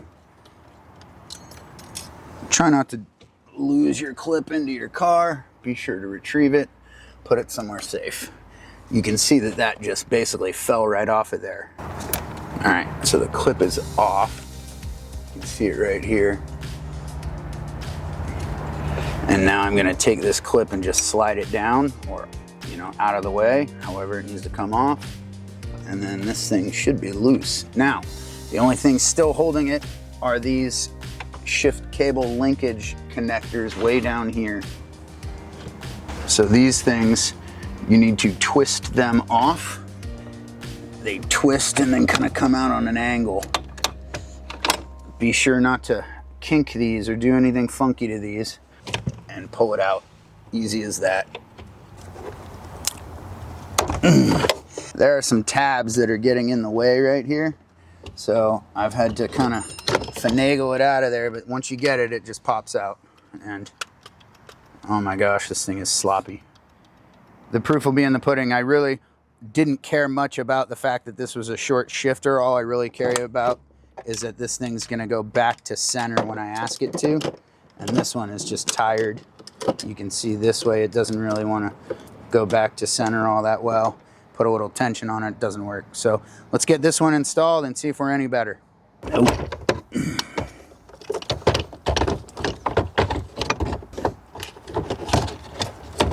There we go, that was a little easier. What am I hanging up on here? There we go. Couple of tabs out of the way. Slips in like butter. These clips, I guess you can come at it from the top like this, but there is a piece that it needs to go around down below.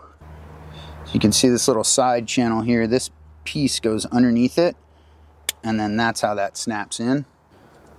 I've heard, pray tell, that you may be able to just simply shove it on there and it will pop those out of the way. So go ahead and preload that, and that's the way to go. Snap right on. Okay. Once the bushings are in place and we get all 4 bolts back in, then we'll come back down here and tighten these up. Okay, these are Acuity metal shift bushings. The previous ones were rubber, and these ones don't stay into place in the hole here. So what we actually need to do is just very carefully kind of press fit these, slip these in here and make sure that they all stay without falling out. Maybe 1 or 2 will fall out, and then we'll get our bolt, put the other one in place, and then we can secure them in place like that. Dry fit it. All right, so we're gonna slip this one back behind here, get it in place, just slip our bolt in there, and we can finish off up here on the top. I want to torque them down to a good solid 15 or 20 ooga doogas. Okay, good. All right, so we went in counterclockwise or anti-clockwise, so now we're gonna go in that way. There, that's in. Why isn't this one lining up?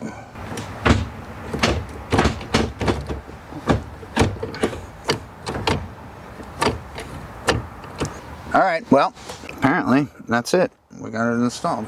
All right, so we got the original shift boot here that we need to remove. We're gonna go ahead and flip this thing over. All right, so now that we got it flipped over, there's 3 screws. There, there, and there. We're just gonna undo this real quick. Don't use a high-powered impact gun on these. You're just gonna roach everything. Just gonna ruin it. It's old, 25-year-old plastic.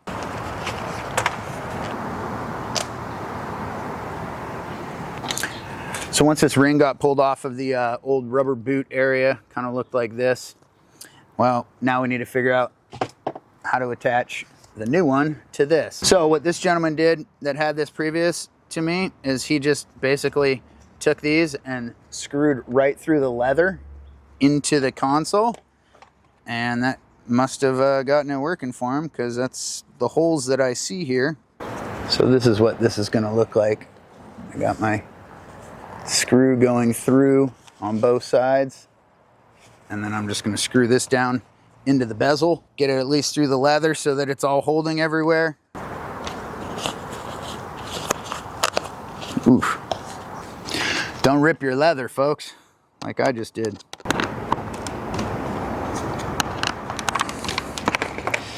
And that's how it looks from this side. All right, looks easy enough. Now we're just basically getting our electronics hooked back up. This would be the AC controls, this would be the hazard light. So we're just gonna go ahead and start with the AC controls, which was the harder of the two. Just kind of lay it in there sideways. Maneuver it where you need to. Any stereo wires that came out that just need to go back in place, you can get those in. Unfortunately, I got a little bit of my boot hanging out down here. That ain't gonna work. Now I'm just putting a little bit of silver tape down here to hold this in place so that I can snap all these in. Should go back in, just like that. All right.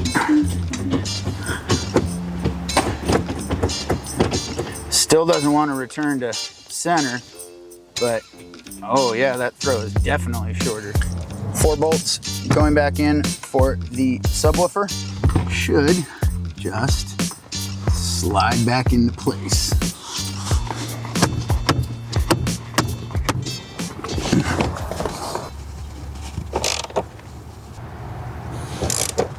All right, installation is the same as reverse. Got a couple bundles of wires in here that we need to get hooked up, including amp wires back in. It's a good idea to function check everything before we go ahead and put all our screws back in and all our plastics back on. So we're gonna go ahead and make sure that this audio is working.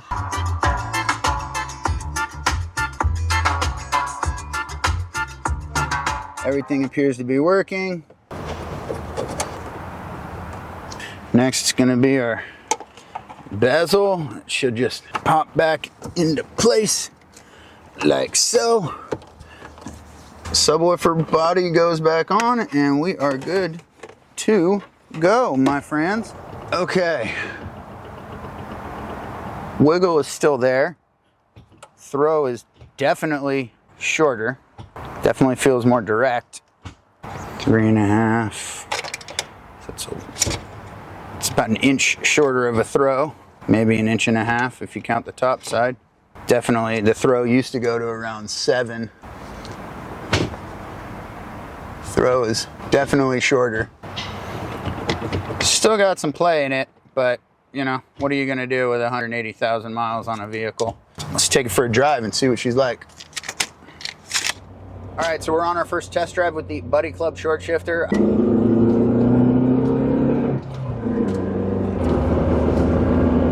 So throw engagement is definitely shorter on this by an inch or two. It definitely feels better. It's also a little bit lower into the car chassis, so it's just a shorter throw that way as well. Definitely has less slop, and it's a little bit crisper going into the gears. Downshifts are a little easier. I can get back on power a little bit faster because the throw is less. I generally am rather pleased in the first quarter mile that I've been test driving this thing. For 200 bucks plus the shift knob and the little extra bushings, might be an extra 30 bucks. For 250 bucks, man, this is definitely the way to go if you want to get some life back into your old manual transmission. If you got a Honda that needs a bit of an upgrade on the clutch, or you think the clutch might be going out or it's getting sloppy, definitely do this. And I just went ahead and threw this in here because I wanted to have better shifting experience for my Honda Element all-wheel drive, and I've accomplished that. So do you want to get rid of an old Honda part and trade it out for something a little better? 180,000 miles, that one needs to go. Buddy Club short shifter's been installed. Is it worth it? Heck yes it is. Way crisper shifts, shorter throw, a little bit shorter on the actual shift mechanism. Everything about this thing has just breathed new life back into this Honda Element all-wheel drive. And the most engaging part of driving a manual transmission is how fun it is. And this just made it more fun. So if you like what you see, we got another video here on the other clutch mods that we've done, and be sure to go ahead and hit that like and subscribe button, or consider becoming a member to the channel so that we can bring you more exclusive content like this. The fateful day has come. We're actually going to be selling this thing, and to do that, we're actually going to go through the process of using Bring a Trailer, one of the many car auction sites that you can find, and it's just going to be a more streamlined process.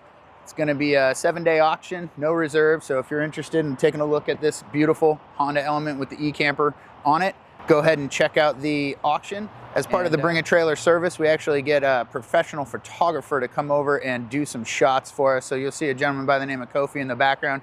He's going to be doing some shots for us. Hopefully this works out and turns out to be exactly what we need for this Honda Element. So here we go. Yep, got her all cleaned up. She's ready to go. As you can see, everything's pretty well sorted. Got some of the last minute things taken care of, and she's looking pretty good. Gonna sell her on Bring a Trailer. Cars and Bids, Bring a Trailer, Rad Cars. There's a million of these sites out nowadays. This one just seems like it's got a really strong buyer base for Honda Elements and plenty of other enthusiast vehicles. So let's get her photographed and let's get her online. So here we are. Kofi's just setting up some of these shots that you can see. He's a big checklist from Bring a Trailer, and he's just out here getting his shots placed and everything. Shooting with a Sony today. One of the best things you can do for your shoot as you pay for professional photography is to pick a day with proper lighting. Find the right time. I know Bring a Trailer gave me a couple different options for when I could actually go through the process of placing my photo shoot. So I chose in January here, the 2 to 4 p.m. time frame, trying to get some of that golden hour, as well as it was supposed to be a bit overcast today, and ended up just brightening up right as we made it towards the end of our day. And yeah, it's perfect.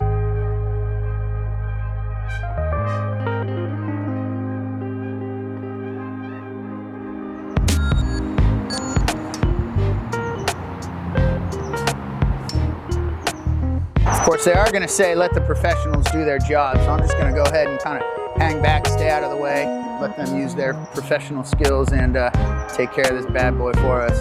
Now, the process for going on to Bring a Trailer, you email them. There's no phone numbers or anything, and you basically submit your car, give them some details about it, and let them know that you want to sell it, if you want to reserve or not. Now, they're going to try and beat you up and get you to do a no reserve listing. They say it attracts more people bidding on the actual auction, and if that's what your flavor is, that's just fine for you. Now, in this particular scenario, it's 99 bucks to list on Bring a Trailer. The buyer ends up paying a 5% fee up to, I think, $5,000. Quote me on that.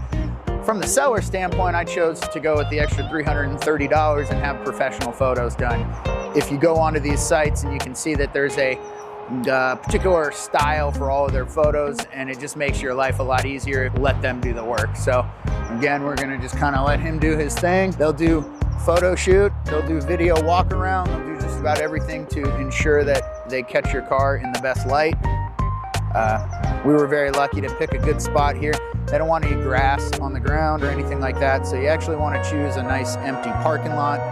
Found an old AT&T business park here that's, you know, it's got some cars in it, but it's pretty empty. All right, so this is a particularly special vehicle in that it has what's called the e-camper conversion. It was made by a company called Ursa Minor, and you'll be able to see that this piece up here is actually basically fiberglass, aluminum, and a little bit of carbon fiber, but it ends up being like an old Westphalia where you can just pop it up and you can sleep up there. It's a 4 foot by 7 foot camper bed. And one of the quirky things about the good old Honda Element is they had a sunroof in the back. So whoever, the genius that designed this thing, made the sunroof so that you could just pop up in here and you got yourself a little camping area. Makes life great.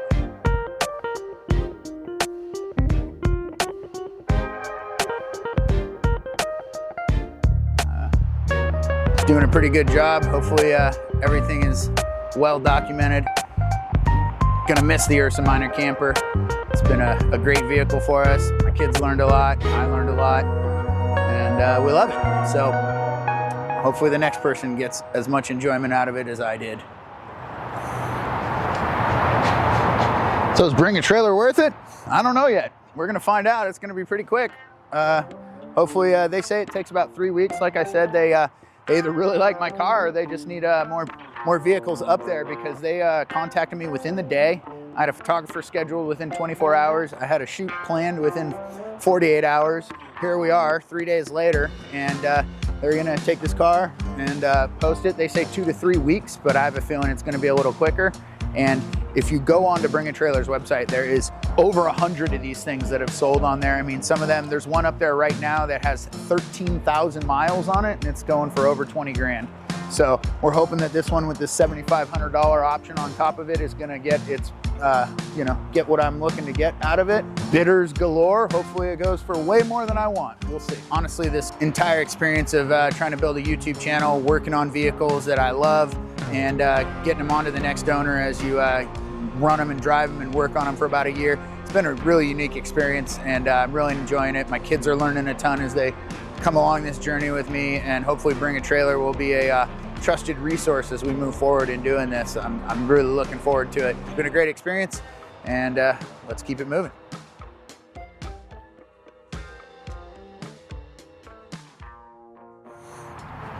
So for those of you checking this thing out on Bring a Trailer, if this video makes it to it, if you're checking me out on YouTube, however it goes, let me know what you think of this vehicle, this camper. It's quite an interesting vehicle, and we're hoping we've done a good job of showcasing all the quirks and features of this bad boy. Isn't that right, Doug?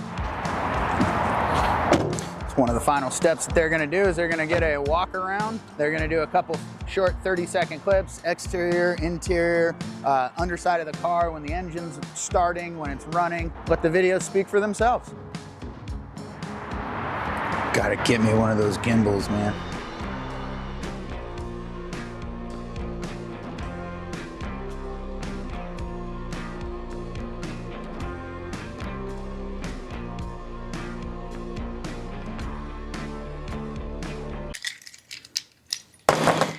Here we are, less than 2 hours left in our Bring a Trailer auction, and the question comes up, was it worth it? Did we lose any sleep?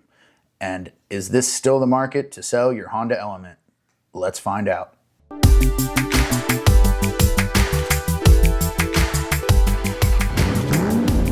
All right, so here we are, folks. There's an hour and 50 minutes left on our auction. We have 11,000 views and 740 people watching this thing. Right now we're sitting at just over $11,000 for our high bid, and if that's what this thing sells for, we're gonna probably lose several $1,000s at this point. So I've been losing sleep over this. We're gonna discuss, is this actually even worth it for you to sell on one of these auction sites? Do elements actually bring this kind of money that we see in these crazy listings online? And is this still a collector car like people think it is?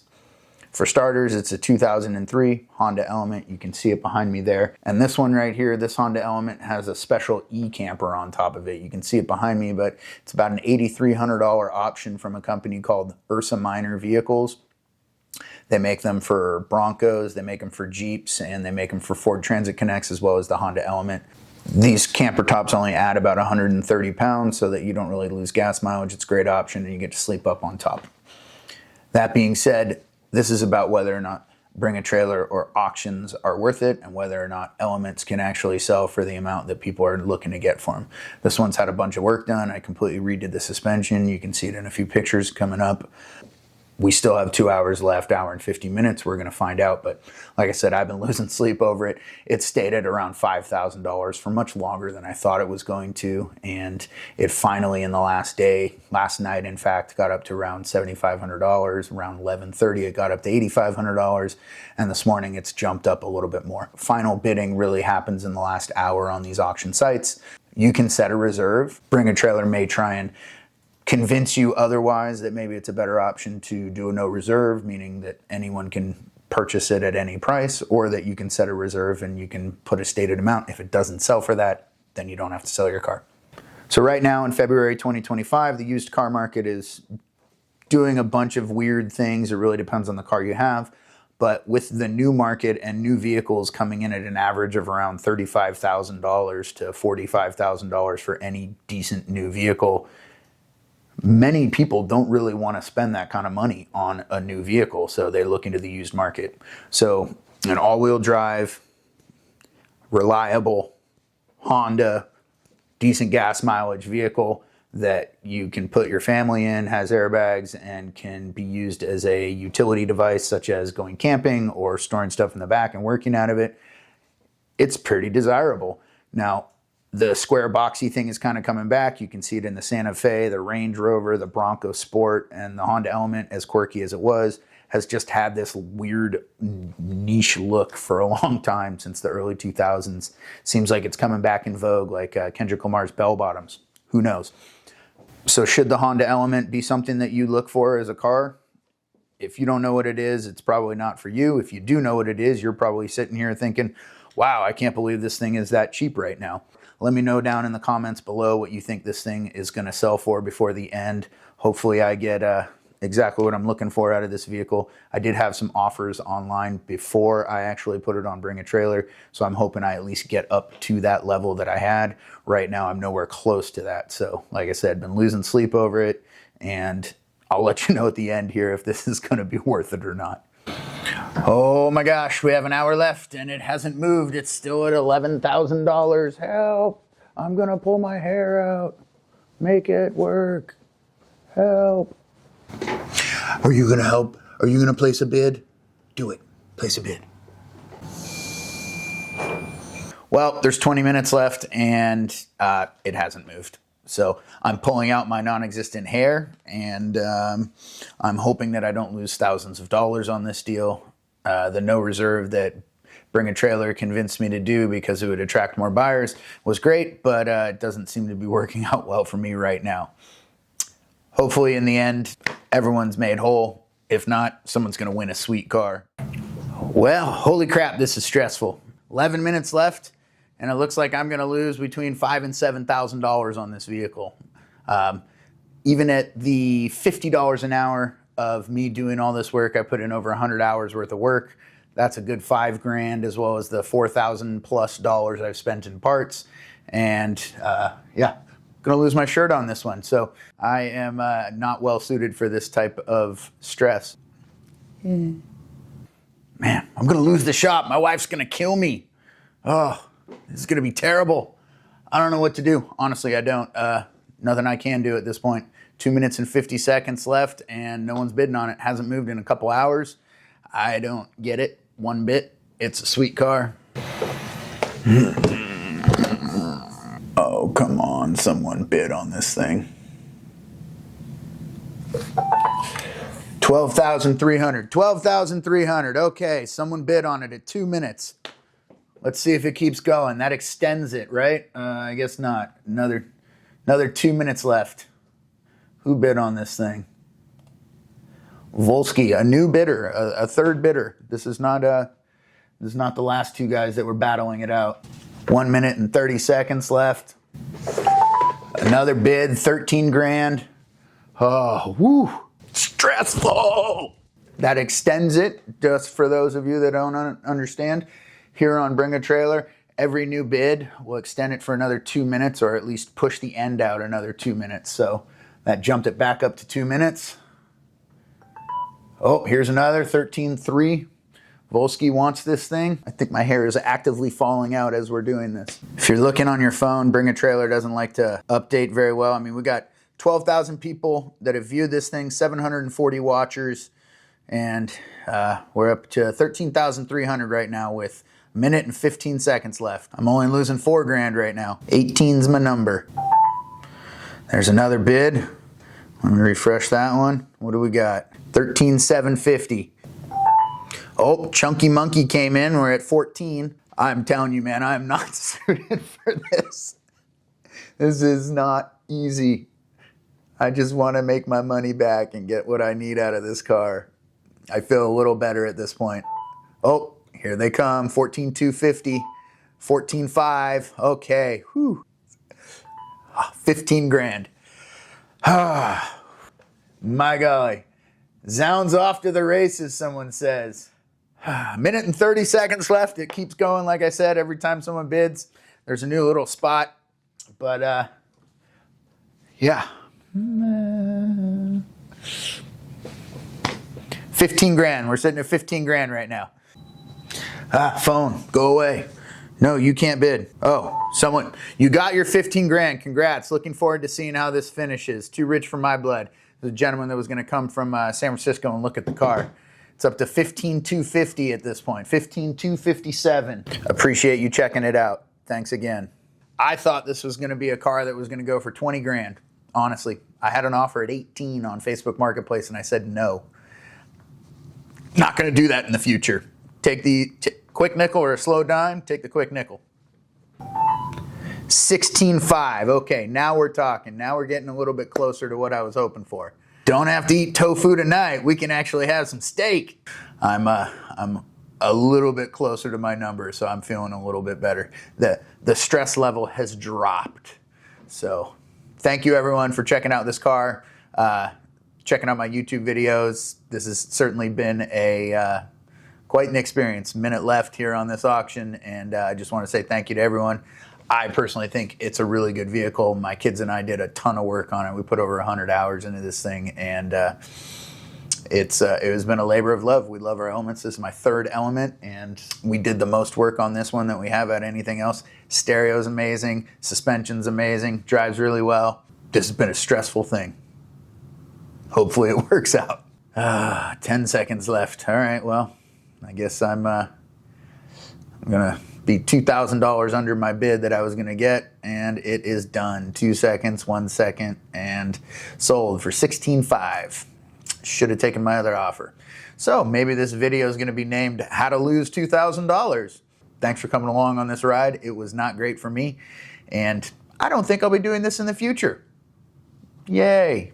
I was actually gonna put a reserve in at 17, and someone just got a sweet car for $16,500. So congratulations to the winning bidder, $16,500, and hopefully we reach out and we can make this thing work out. Thanks again everyone for checking out the video. If you think that you wanna go through this type of stress while selling your vehicle, give it a try. If you have some crazy one-off 1970s Porsche Turbo, you might have better luck. For a 2003 Honda Element that's had some work done to it,